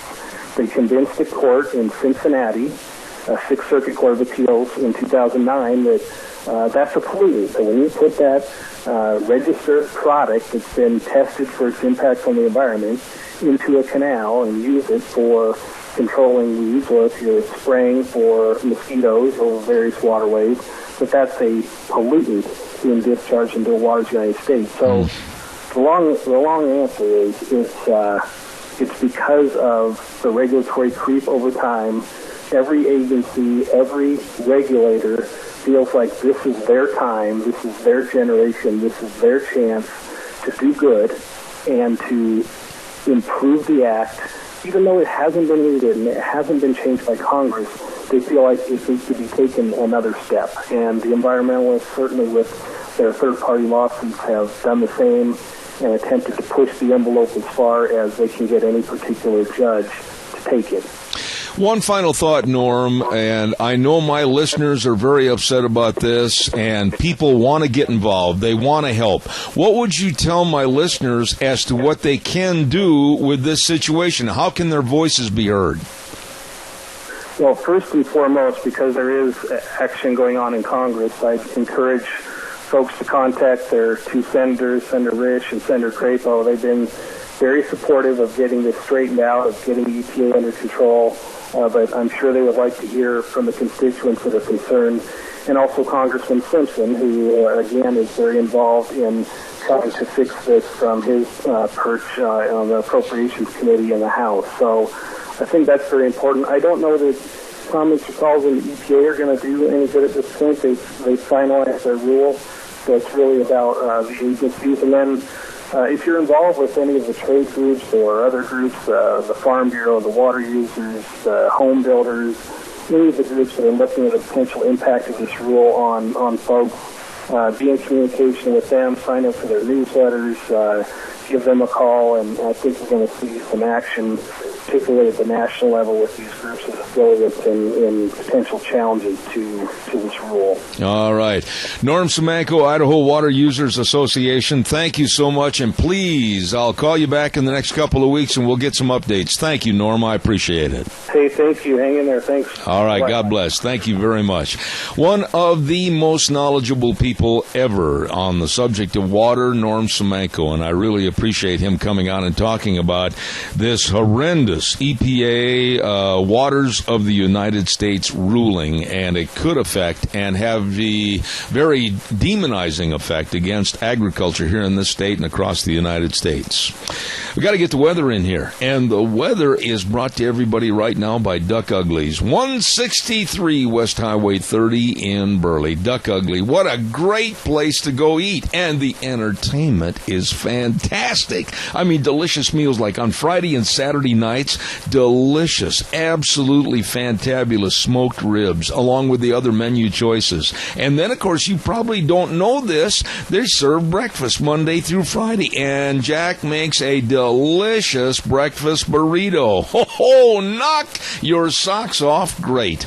Don't forget Duck Ugly, 163 West Highway 30 in Burley. The best of food and the best of entertainment. Right now, here's Michael Rogers with the weather. Hello, everyone. Michael Rogers with Zeb of the Rant. Scattered showers and thunderstorms should take place right around after lunchtime. So you see the partly sunny conditions. Don't buy into it. You got weather stuff that's going to be happening later on today. 73 for the high winds are not going to be a problem. And then you got a slight chance of showers and thunderstorms tonight. 48 for the overnight low. Your weather pattern throughout the week is basically going to be sun clouds and chance of showers and or thunderstorms. Nothing is a major type, but it's not going to be a sunny type of week where you can end up playing golf on Saturday. You're going to go back and forth and back and forth, but that's okay because you want the water, number one. Number two, it's really not that bad to get an occasional shower and thunderstorm. Just kind of cleaned everything out. I think today is a little even nicer once it stops. That smell of rain and the smell of the air after the thunderstorm, really, really, really, really cool. Have a great day. Enjoy the weather. It's the only weather you got. All right, Michael, thank you very much. Duck Ugly bringing you the weather this hour. It is a fun place to go. Great food and great entertainment. I mean, people like Barton and Bowler and Callie and Emily and Ned Carter, just to name a few, excellent at Duck Ugly's, 163 West Highway 30 in Burley. Oh, calls are welcome and appreciated. Give me a jingle on the landline, 436-2244, 1-866-927-4587. And really appreciate your call. You know, I got to tell you something. Yesterday, we were in Burley and sitting over by the post office, okay, and visiting with Maxine Ward for a few minutes. And across the street, my wife and I noticed that here comes this kid, probably, 19, maybe 18, whatever, and no shirt on, and he's walking down Overland, and his pants are hanging down below his butt. I can't be any less graphic because I got to have you have a visual on this. Here, his shorts and his big old butt hanging out of his pants, which are hanging way down past half staff. And I thought, kid, have you no pride? Have you no common sense? Have you no decency? What is the matter with these kids thinking they're cool, man? I got my pants on and they're falling down and I'm cool, man. I thought, man, I wanted to, like I said on this program about a year ago, I'd like to buy an old Volkswagen and have two great big bulldoggers drive around these various cities, and when they see some of these young punks with their pants hanging way down, jump out of that Volkswagen, run over, and give them a wedgie that'll make their eyes pop out. It was absolutely pathetic what I saw. Just thought I'd bring that up, and maybe some of you have seen that young man or somebody else like him. Maybe you can pass the word. It looked really, really dumb. Okay? Calls are welcome, 436-2244, 1-866-927-4587. Well, one other thing, too, that goes along with what Norm Semenka was talking about with the EPA and the water and the regulations and everything. Did you know that last year, in 2014, Obama and his administration passed 3,514 new regulations just last year on us, we the people of America. That is 50% more than what Bush and Clinton had pushed through. 3,514 regulations to control us more last year in 2014. I told you. Things are not looking real good. Oh, and by the way, I got a note for Al Gore. I'm hoping he's listening wherever he is. Poor little rich boy, Al Gore. Just in case, Al, you think that we have forgotten about your global warming or your climate change, I just wanted to pass this along to you this morning, Al.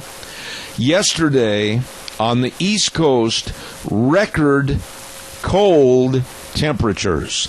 It was really cool, and it set a record on the East Coast yesterday for June 2nd.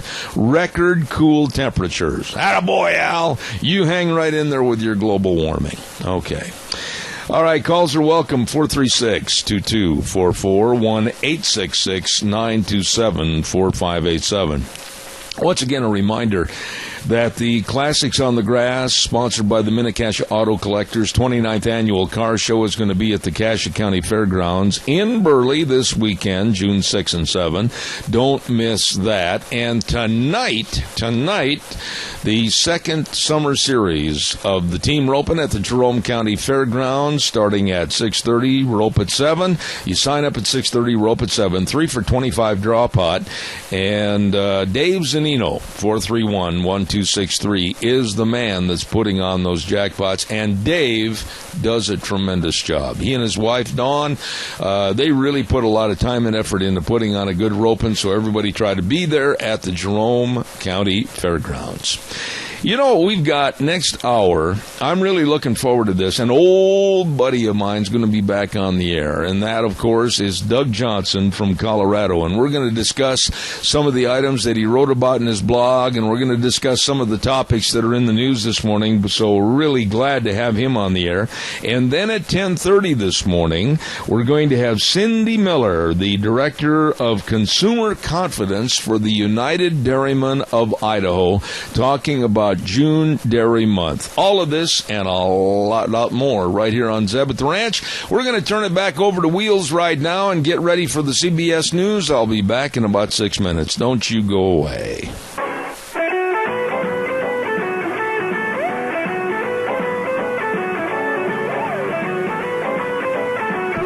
Oh, here we go. Last hour.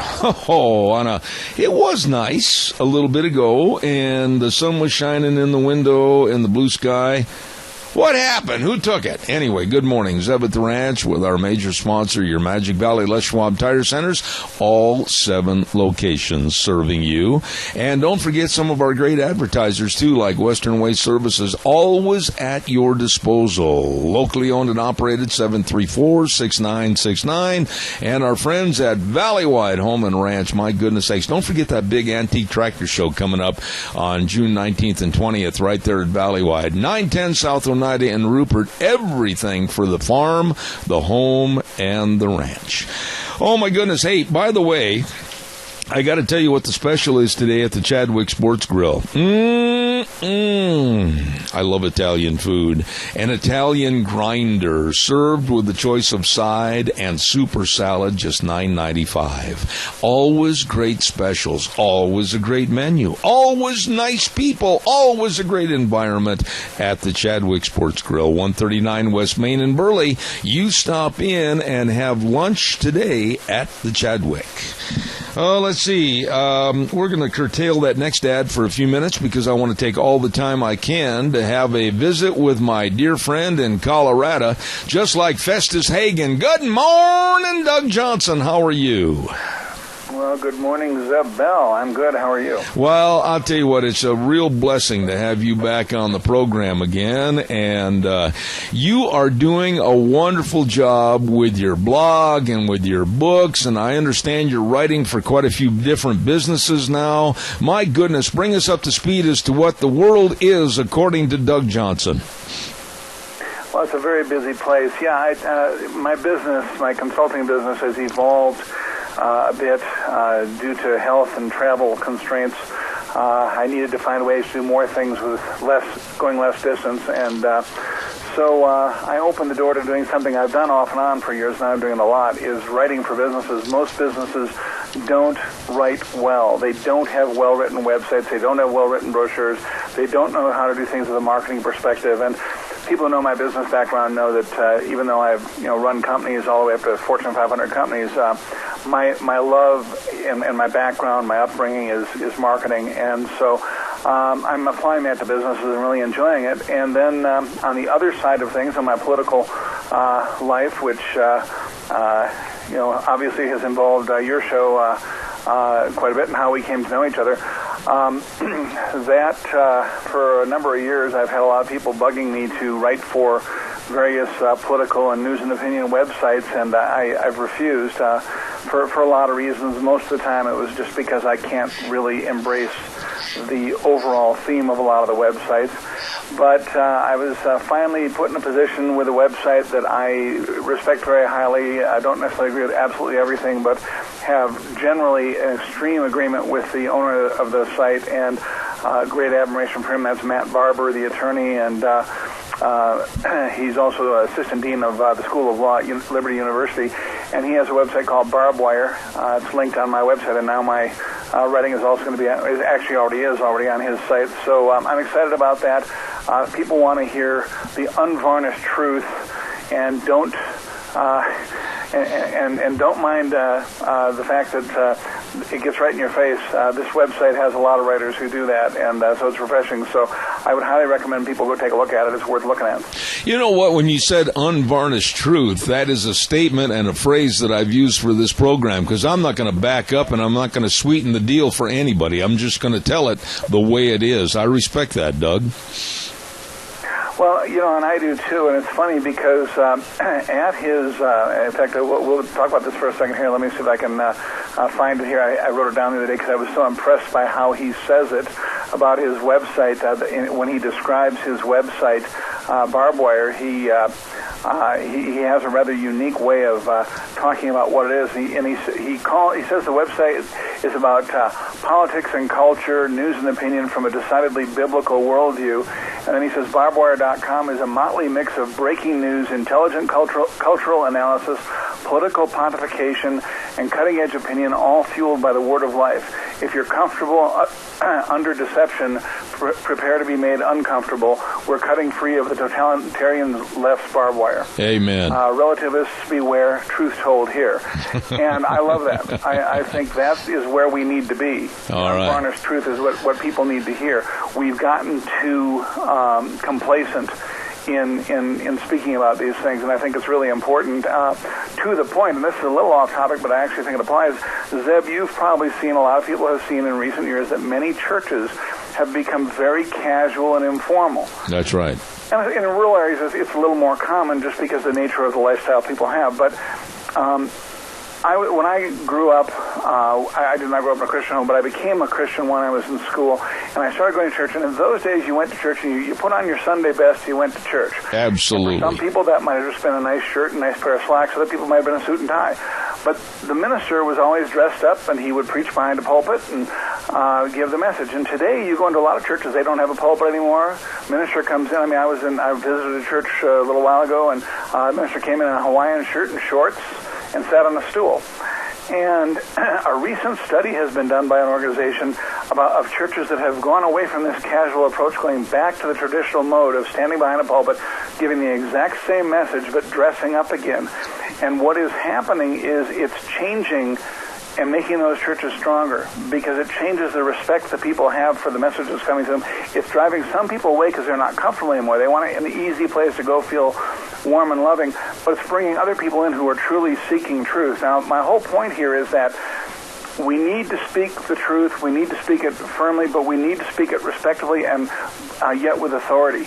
And the way we do that is really important, how we present that. So, for example, when Matt Barber on his website talks about speaking so bluntly and boldly, if you're familiar with his writing and you see the writings of the other people on the site, it's always done with respect, but it's done with respect, yet a firm stand in truth. And I think this is important. I've always tried to do that in my blog, and I know you're a person who appreciates that kind of thing, Zeb. I know people have often accused you of a lot of things. And the one thing I can say for my friend Zeb Bell is you just speak the truth, and you let the chips fall where they may. And if people can't deal with it, that's too bad. This piece that you called me about, that I just wrote, it was on both my site and on Barbed Wire, about what's going on with the gay marriage debate Absolutely. in America. This piece, in the years I've written, both on my site and anywhere else, nothing has gotten me so much hate mail as this has. Really? It's unbelievable, the level of hate and disdain I have gotten because of this. But it's because when you speak the truth, people aren't comfortable. And I think it's the old adage, Zeb, when you're over the target, you get more flack. Well, Doug, the whole situation here in the United States right now is one of decline. We're looking at major cities having increased and very, very dangerous crime rates. Homicides go shooting up to levels that were unheard of. We're seeing a complete degrading of human caring for other humans. And your article, I thought, was very well done about the Supreme Court and their ruling on gay marriage that's going to be coming up this month of June. And it's going to be, I think, a precursor to what will change America forever. And I think you wrote about that. Oh, absolutely. In fact, for those, and most of the people who wrote to me and criticized, it was very obvious they didn't finish reading what I wrote. Because at the end, the point I make, just before I get to the very end, I make some concluding statements, is that every single thing in my so-called time machine I talk about getting in and going ahead 10 years as to what will happen to America if the Supreme Court rules to change the definition of marriage. Every single point I make is directly taken from an article I linked to by a woman who happens to be the child of gay parents, but she's for she's against gay marriage. But what's interesting is she goes through and shows what has happened in 10 years in Canada, because 10 years ago, Canada legalized same-sex marriage. Right. Every single example I give has already happened in Canada. All these rights that they had, which we have in our Constitution for us, are now gone. And so what I likened it to, the approach I took was, here's what could happen in 10 years in America. Right. And if you don't believe it, it's right next door to us. And some of the people would say, well, it's another country and whatever. When they wrote to me, what is interesting, Zeb, is that you couldn't get a country whose culture is closer to America than Canada. I mean, there is no country on earth. I grew up in Minnesota. Our border was with Canada. Idaho has a border with Canada. You were in Wisconsin, just across the lake from Canada. It was very common growing up to spend our vacations in Canada. Absolutely. Absolutely. Yeah, in fact, we were often called in Minnesota, because the way we talked there, we were called Southern Canada. Yeah. And you'd go over the border, and it seemed very much the same, because the culture is very much the same. Absolutely. And so if this can happen there, it can certainly happen here. Well, why is it, Doug, and this is a naivete of the American people, and I think it's not so much that they don't care, it's that they just are so sick and tired of fighting or arguing about what the government is doing or not doing that they just kind of lay back and say, well, I can't change it, I'm just one person, let the chips fall where they may. And they've kind of given up. And quite frankly, your article about the Supreme Court and gay marriage and how it will branch out into other cancerous type issues in taking away a lot of our freedoms, I thought it was an extremely well done article. Well, thank you. I'm going to come back to your question in a second, because I was on another show 2 days ago talking about it, and the host immediately went to the whole thing about, well, it opens door to polygamy and these things. And I said to him, I said, yes, it does. I said, but you're missing my point. It's so much broader than that. And one of the examples that I give in the article that has happened in Canada is you no longer can use the term natural or biological parent. The only thing that matters is that you are the legal parent of a child. If you're a biological parent, you have no rights whatsoever. You must be the legal parent of a child. And the list goes on and on, as you know, because I know you read the article. And I think that the idea of the complacency of Americans, saying, well, I just can't control or whatever, there's truth to that. I think the core underlying thing goes back to exactly what the Bible tells us in Romans chapter 1. The Bible says in Romans chapter 1 that man decided to abandon God. Man decided he didn't want God in his life, and so God said, fine, I will turn you over to a reprobate mind, and you will receive the consequences of that. And so Christian or unchristian, doesn't matter. When you enter into sin, there are going to be consequences, and society will have consequences when it's a massive thing. And the reprobate mind in the original Greek really talks about and means the fact that you can't think clearly, you can't reason logically. Man cannot reason himself to goodness. Only God can get us to goodness and righteousness. And when we abandon that, we end up with exactly what we have in our society today. And as you read through Romans, you see what is going to happen, and it's the exact path we're on. And unless we stop, and unless we turn back to God, there is no doubt this society is over. It's going to collapse. And that is the only hope. And this is where, Zeb, I struggled for a while, especially in the last year or so, writing, because after No Tomorrow is where I gave the answers how to turn America around, and the key answer was just what I just said. I get very depressed sometimes looking at what's happening in America, and yet I realize that we have to keep reminding people of this. People need to wake up. It is the only hope we have, and I think that our motivation for continuing to fight and to continue to keep from being complacent has got to be where we're headed if we don't fight this.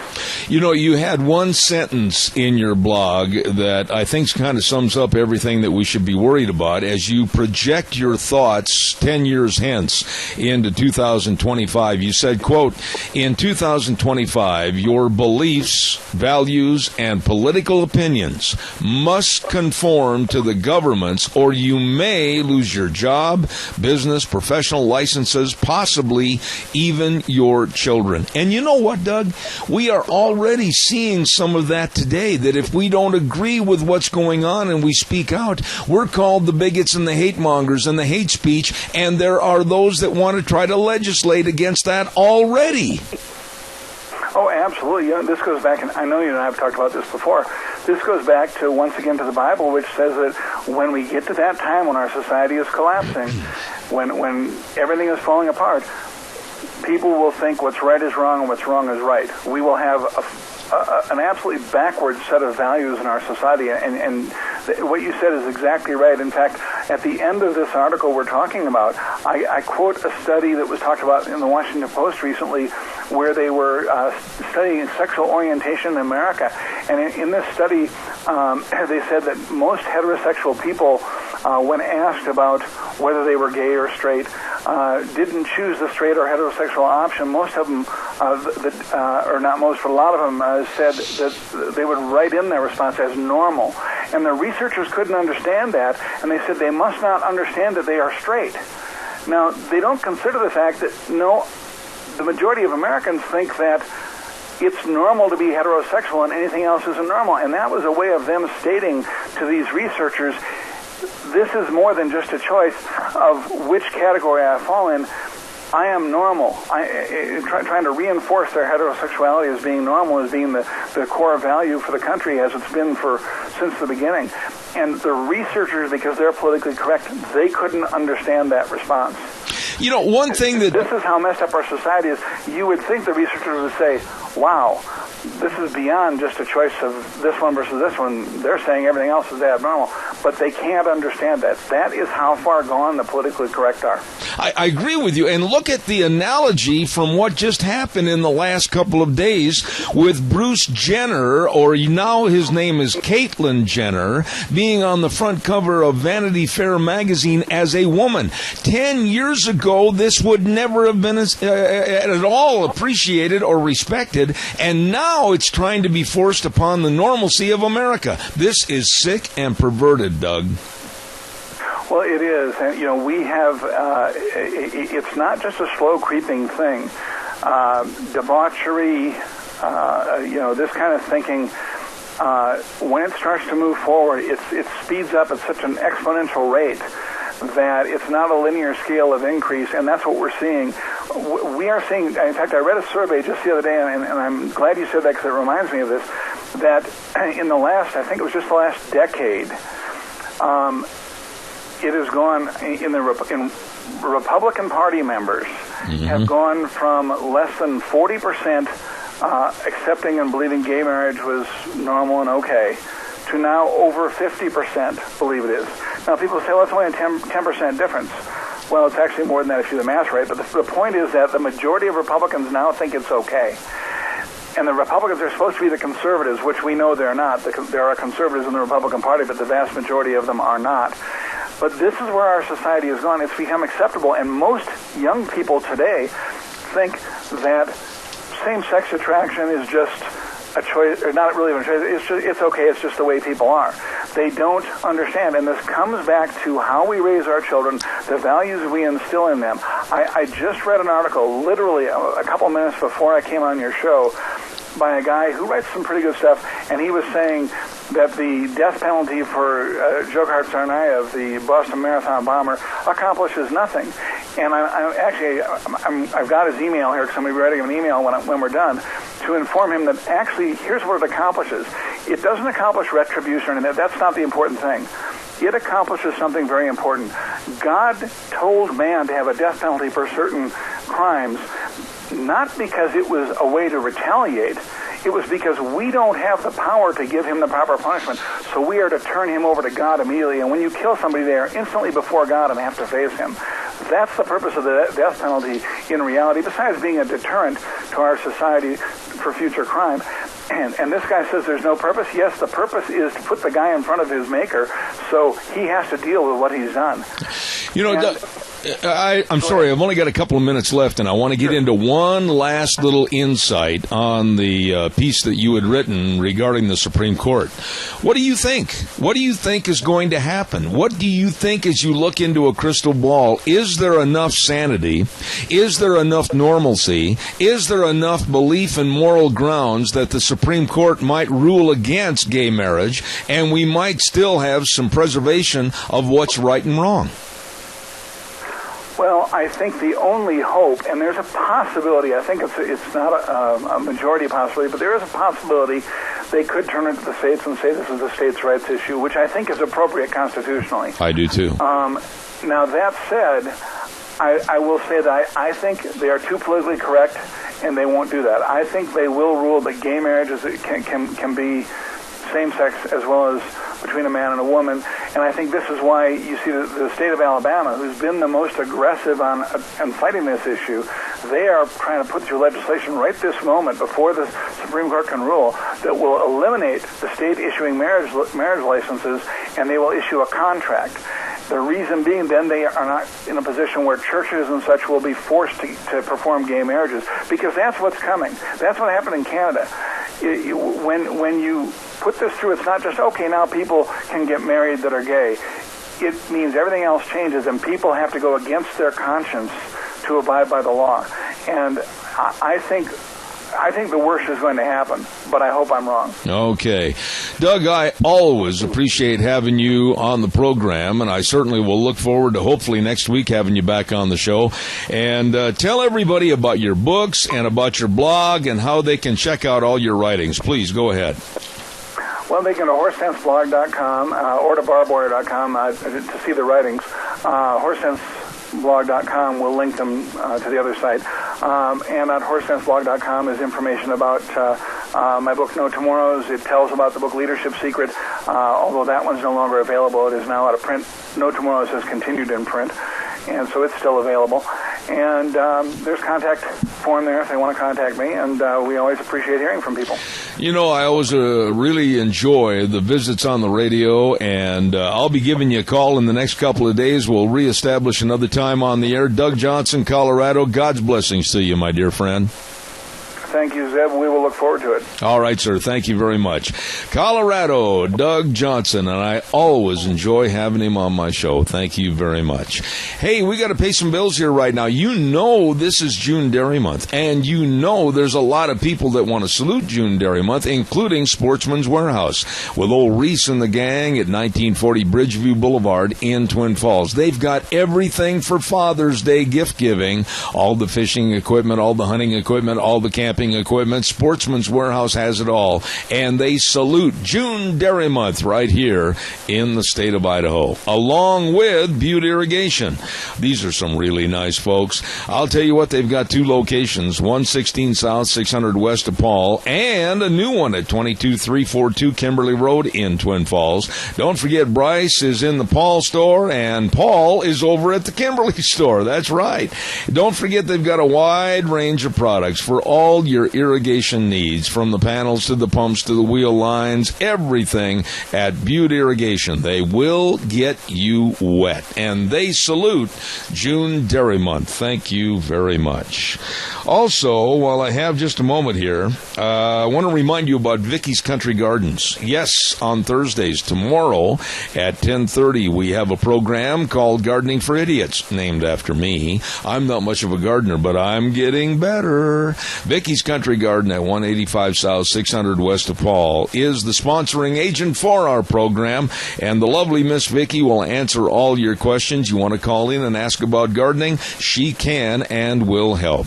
Vicky's Country Garden has everything you need for your gardens, everything you need for your sprucing up the property, decorative rock, everything at Vicky's Country Gardens, 185 South, 600 West of Paul, and the number to call, 438-5663. We are going to take a little break and send it back over to our main studios, and then when we come back, we're going to be talking to the Director of Consumer Confidence for the United Dairymen of Idaho, and her name is Cindy Miller. We're going to have that coming up in just a few minutes, but right now, back to Wheels. We'll see you in 3 minutes. And now, back to Zeb at the Ranch on AM 1230 KVAR. To reach Zeb, call 436-2244 or toll free 1-866-927-4587. And now, here is Zeb. Oh, my goodness sakes. Good morning, good morning. We're on the home stretch. Coming down the stretch just like the Belmont Stakes are going to be this weekend, and we'll see if American Pharoah can win the Triple Crown. We've got a lot of things going on this next half hour, and we're going to visit right now with a lady that is the new Director of Consumer Confidence for the United Dairymen of Idaho, and we say a good morning on this June Dairy Month morning to Cindy Miller. Good morning, Cindy. Is Cindy there? Wheels, is Cindy on? Hi, Dad. How are you? Ah, there you are. I thought maybe you got up and left or something. How are you this morning? It's not that early. Okay, well, Cindy, you are the new Director of Consumer Confidence. What does that mean to my listeners? What does your job entail? Well, my office represents over 500 dairy farm families here in Idaho, and my job is to communicate all of the great things that dairy products bring to consumers across the state and, across the country for that matter. And to help residents of Idaho get to know their farmers a little bit better. Absolutely. Now, I was reading through the bio that was sent to me, and all of a sudden my eyes stuck on one word that said Wisconsin. I was born and raised in Wisconsin. Where were you born and raised? I was born and raised just outside of Milwaukee in a little town called Wauwatosa. Oh, I've been there many times. Have you? I was born and raised in Fort Atkinson. We're neighbors. Oh, that's right. I was just back in Wisconsin over the weekend, and it was great. It was great to be back. I could have done without the 45-degree weather. Oh, I understand that. But, Cindy, in Wisconsin, in my hometown, I'm trying to think of the proper name, but they've got, I think, the Wisconsin Dairy Museum is in Fort Atkinson, is it not? I believe you are correct. And also the printing of the Hordes Dairyman magazine, which goes not only nationwide but worldwide. So basically our neck of the woods was pretty important for national affairs with dairy, wasn't it? Right. Well, obviously there's a long legacy of the dairy industry in Wisconsin, and I've often joked that they had to bring a Wisconsin girl to Idaho to talk about Cindy, let me interrupt you. Idaho was number 3 in production. So California is number 1, Wisconsin's number 2, and Idaho is actually number 3. And we do it with fewer dairies and fewer cows, so we have great efficiency. Cindy, I need to interrupt you. Are you on a cell phone? I am not. I'm getting a lot of vibration on the line, and I don't know why it's being caused all of a sudden, but we did not hear the last little bit wasn't coming through. Is there another number that we can call you right back and get you back on the air? This phone evidently is not working. Sure. I'll give you a number. Do I do it off the air, or? I tell you what, my engineer's listening. I'll get off the air and do a commercial real quick. Give him the information, and we'll call you right back, because this line is not working. It's VoIPing out on us. So if you could please tell him that, I'd appreciate it. Wheels, get the number from her, and then call her right back, please. While I'm waiting to get this all reestablished with Cindy Miller, and I apologize, we couldn't hear the last little bit. It was vibrating right out of the screen. We want to remind you about Ramsey Heating and Electric and Lennox Home Comfort Systems, gas furnaces, air conditioners, heat pumps, all of this and more, and your family will enjoy the comfort. All you have to do is call 678-0459, Ramsey Heating and Electric and Lennox, where they provide warm winters and cool summers. I'll tell you what we'll do real quick while we get Cindy reestablished on another line. Hopefully that'll work better.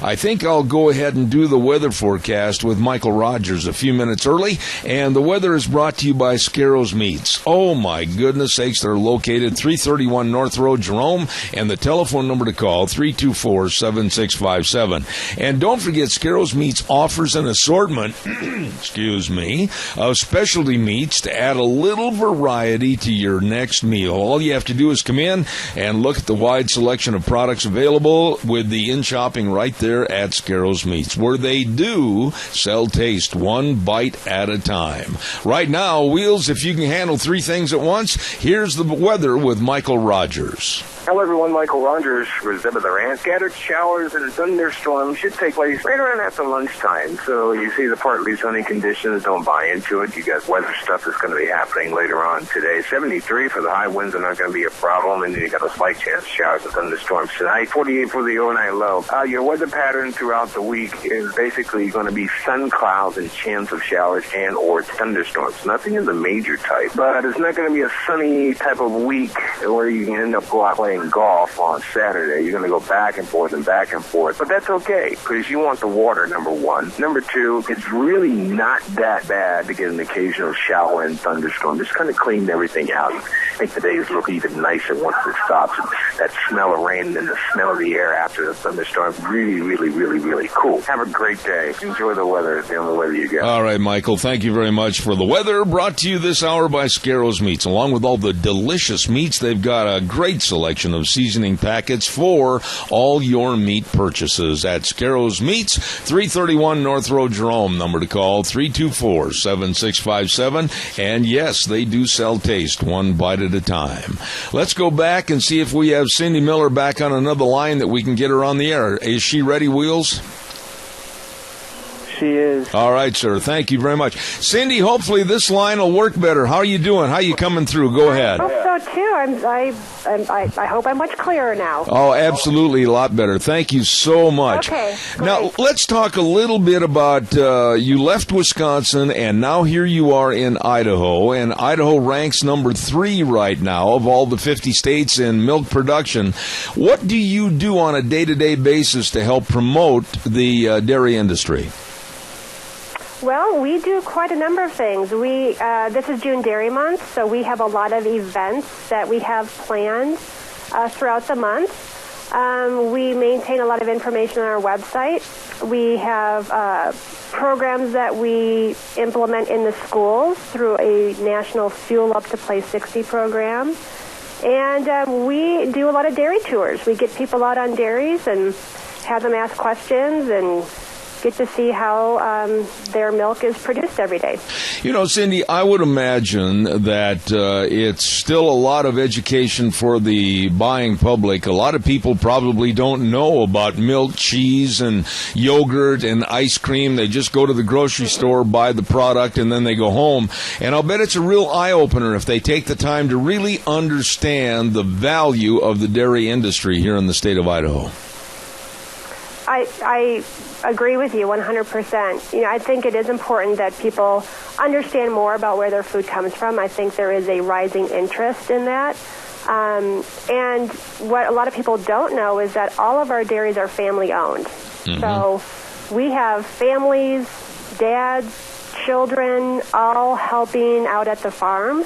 And, some months are great and some, months it's a challenge. So they work 24/7, 365 days a year to produce milk, and it's a nutritious product. I think a lot of people know that there's great protein, a lot of vitamins and minerals, so it's a value to a lot of consumers. And the other side of the coin is, Cindy, and I really think this should be amplified to everybody, is the economic value of the dairy industry, not only in this state, but across the United States. Whether it's the machinery, whether it's the hay, whether it's anything to do with the dairy industry, they add so much to the economy, right? You're absolutely right. In fact, a recent study that we have shows that there's about 23,000 jobs that are generated because of the dairy industry, and it's one of the biggest agricultural products. It accounts for 30% of all the agriculture here in Idaho, and it's a multi-billion-dollar industry. Absolutely. And, the one thing is now Idaho has jumped up to number 3 in milk production. What are the top 5 states across the United States right now? Well, so California's number 1. Uh-huh. Wisconsin's number 2. Idaho's number 3. Uh-huh. And every 6 months, it's always good to see the numbers because we jockey back and forth between Idaho and New York. Okay. For the number 3 spot. And that's interesting. We've been number 3 now solidly. And I think 5 might be Pennsylvania. Oh, really? A lot of people, when they think of New York, they think of only the skyscrapers, and they think only about Manhattan with the taxi cabs and everything. And they fail to realize and remember that the outskirts out in the country, excellent farming and dairy country back there. You're right. They have a lot of land, upstate New York. It's very rural, and they have a lot of great dairies out there. Let me ask you this. Being a Wisconsin gal and then coming out to Idaho, I think one of the biggest shocks I had when I came out here and I watched the transition of the dairy industry here is that we were used to having dairies, maybe 50, 60 cows, maybe 100 cows back in Wisconsin, and then you get out here and we saw the evolvement into where literally thousands and thousands of cows. Was that a big change for you to accept?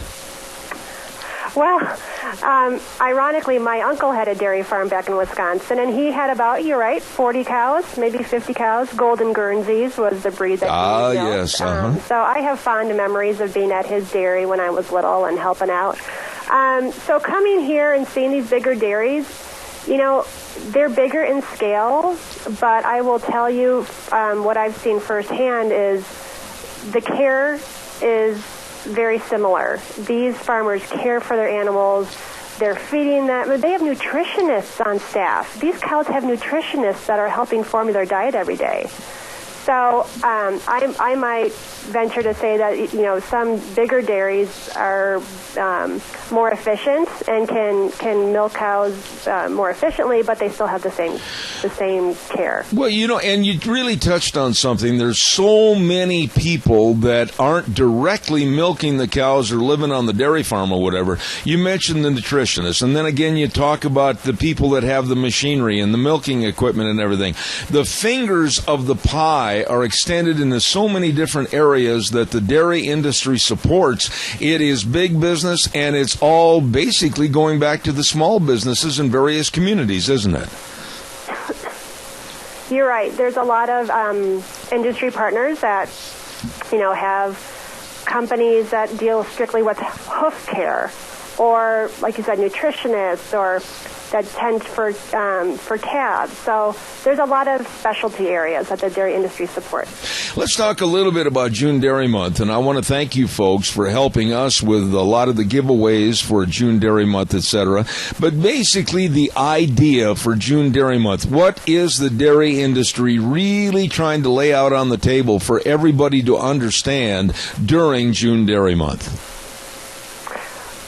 Well, we come at it from a couple different angles, but at the end of the day, we want consumers to know that their farmers work very hard. These whole families work very hard, and they truly care about their animals. They're caring about the environment, and they are trying to provide a nutritious, wholesome food product for consumers, whether you enjoy milk or yogurt or ice cream or cheese. It's a staple for many families, and so just helping them understand that what goes behind that end product is a lot of effort. You know, do you go around quite a bit during the course of the year, Cindy, and put on various seminars, not only at schools but businesses? What basically is your job up there? We do a lot of things. We do a lot of education in the schools, but I host a lot of dairy tours. I see. And I talk to people like yourself, and we provide information on our website. So there's a lot of fact sheets on our website at idahodairy.com. People can go onto our website and request a tour, and we try to accommodate them wherever they are in the state. Okay. So it's really connecting consumers with the dairy industry. Absolutely. We have a caller with a question for you, Cindy. Good morning, caller. You're on the air. Go ahead quickly. Yes, a while back there was a little controversy at a local dairy, and it had nothing to do with that dairyman. It had to do with an employee. But while that was happening, Chobani yogurt was being built, and they were touting how many employees it was going to have, and it was going to have 500, I guess, somewhere in that. Well, this dairyman who had started with one dairy and maybe 50 cows had built his dairy up to the point where he had 500 employees, and how people didn't think, they had forgotten just how important that was. 500 employees under one dairyman is a big deal. But we didn't give him credit like we did Chobani, and I'll hang up. The good point right there, Cindy. I'd like you to respond to that, if you would, please. Well, every dairyman conducts their business as they see fit, and, we appreciate any jobs that are created through the dairy industry, Absolutely. Whether it's from a processor like Chobani or dairymen who grow their business themselves and are providing great employment for folks in the state of Idaho. So we appreciate all the efforts that contribute to the economy. And it seems like for a bad reason our government and some of the people in our government are trying to say, and this just happened a couple of months ago too, we can always buy our food cheaper from overseas. And I really get irate because of the fact that we have the world's best farmers and ranchers and dairymen right here in the United States of America. And through any kind of a trade agreement or whatever, I always want to make sure that our people here are protected, because there's nobody else in the world that raises or produces a safer product. How would you respond to that?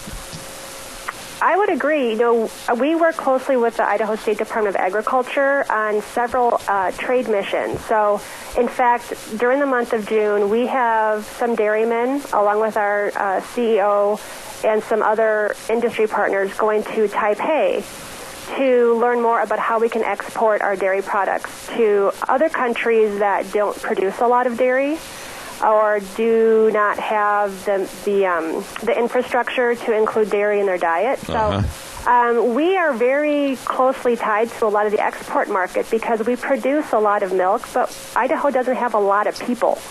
So the milk's got to be, the products are going somewhere, and a lot of that is an export. So we are actually helping feed a lot of the world, and it's a great sense of pride that Idaho dairy farmers are contributing to the overall health globally. Let me ask you this question, Cindy, and you, because you grew up in a rural area, as did I, we were raised around agriculture. We had cows and horses when I was growing up, and we had a respect for agriculture. And now, because many, many generations of people and families are not even close to their roots with agriculture anymore, I think we've lost the respect for really what the agriculture does and can do for our society. How do we get the education back so that people can respect that industry? There's a lot of partners in Idaho that are helping bring agriculture to the classroom. Farm Bureau does a mobile classroom with a lot of education materials. Our office, the Idaho Dairy Council, provides a lot of opportunity for teachers to receive free curriculum so that they can talk about agriculture and nutrition in the classroom. And once again, my role in connecting consumers on the farm. We try to hold events on the farm. In fact, on June 23rd, we are hosting some tours at a farm in Meridian. Mm-hmm. And if anybody wants to learn more about that, there's an events page on our website, idahodairy.com. And folks can learn more about how they can come out and get on a dairy tour. Now, are these events where they're going to have on-the-farm dairy tours and on-the-farm education, et cetera, so they can, again, going back to regain some of the knowledge of agriculture, are these going to start all over the state? Is this just a start in Meridian, or are you going to try to have more of those? A lot of our dairy farmers will host dairy tours just through their acquaintances or through their schools or their community members. So there are dairy tours happening often across the state. Okay. We try to help facilitate tours whenever we can. Obviously, with agriculture, as you know, some times of the year are busier than others when there's harvest or right now everyone's got, plants in the ground and figuring out their water situation. So there's a lot of cycles in the year that make it better for tours. So we try to accommodate the best we can. One last thought. If you had to sum everything up with the dairy industry and the great products, the milk, the cheese, the ice cream, the yogurt, etc., how would you put together kind of a paragraph as to why people should respect and honor the dairy industry here in the state of Idaho? Well, I think residents in Idaho are very fortunate to have the committed families that they have that are farming and producing milk every day. They are tireless in their efforts. And dairy products, no matter what type you enjoy, are really a wholesome product that gets you nutrients.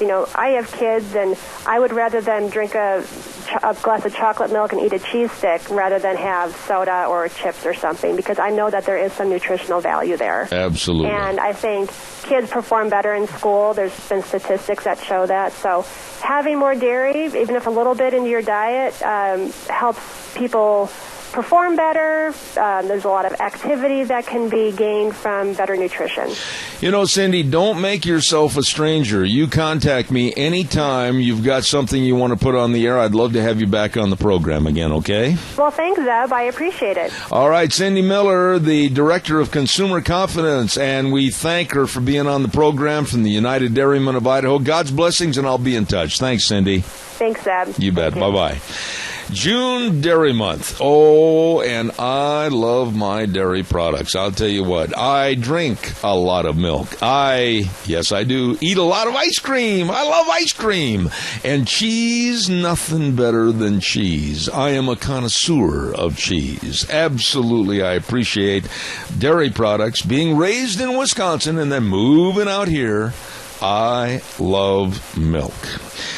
All right, calls are welcome, 436-2244, 1-866-927-4587. Give me a call. I'd love to hear what your thoughts are. While I'm waiting for your call that I know is coming in, I'd like to remind you, too, about your Magic Valley Les Schwab Tire Centers and the free pre-trip safety check. Now, here's what they'll do.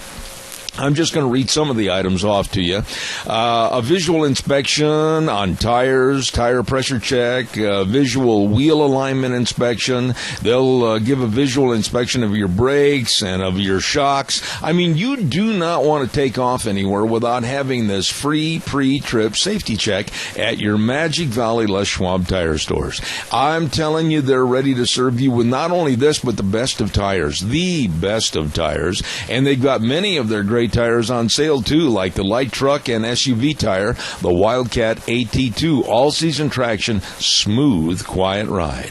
And, of course, I told you they've got the best in brake service, the very best in front-end alignments and shocks and struts and batteries, all of this and the best in service with your Magic Valley Les Schwab Tire Centers, Lane and Rupert, Dave on Blue Lakes and Twin, Mike and Buell, Mike and Jerome, the Twist family in Paul, John on Poline in Twin Falls, and Randy on Overland in Burley, your Magic Valley Les Schwab Tire Centers. Okay, thank you very much to Cindy Miller and the United Dairymen of Idaho for being on the program this morning. And we're going to, as the month progresses, and real heavy next week, we're going to start giving away different items, little knick-knack items for June Dairy Month, along with some specials on milk and some specials on ice cream. So you stay tuned all through this month for United Dairymen's June Dairy Month. What have we got cooking for tomorrow? Busy day on Thursdays. Open forum from 8 to 9. And then, of course, we'll have the chamber report. And she doesn't know it, but I got to call her and remind her. We're going to have the lady on with the Idaho Regatta at 9:12, followed by, of course, Dog Nation. Rita Ramsey, one of the highlights of our show on Thursdays, is going to be on talking politics, and she knows politics. Then we'll have Starving to Death, and then the Cassia County School Days. And I really appreciate the fact that Debbie Critchfield is going to be on the air with us tomorrow, and then we're going to be talking to the folks over at Cheney Floors, and then Vicky's Country Gardens with the Gardening for Idiots at 10:30 with all your gardening tips, and then something very special tomorrow at about 10:45. We're going to give a salute to Senator Dean Cameron for the excellent job he's done as a state senator, and now he's been appointed as the insurance director for the state of Idaho. And I just wanted to take some time with him tomorrow, very short time, unfortunately, about 15 minutes, and say thank you to him for all he's done for this state of Idaho, Senator Dean Cameron. All of that coming up tomorrow. And Wheels, have you got anything over there? Are you going to show up on time tomorrow and be ready to rock and roll? Oh yeah, I plan on it. And I'll be a lot more awake tomorrow than I was this morning. We got a call from Wheels this morning at about 20 minutes to 8, and he's on the job, on the ball, and he sounded like death warmed over, but you sound a little better now. Yeah, I do. It's amazing how 3 hours of wake-up time will help you. Well, yeah, and plus Alan brought over some cookies, so... He's just trying to bribe you. Rush. Watch out for him. He's trying to bribe you. Look out. The devil brings cookies, okay? All right, and just FYI, he wanted me to tell you that. I know he did. He's always rubbing it in. Hey, you take care of yourself. Everybody tune in tomorrow morning at 8:06, Zeb at the Ranch right here on K-Bar, 12:30 a.m., and then streaming live all over the universe on ZebBell.com. The way things were, the way things ought to be. We'll see you tomorrow morning.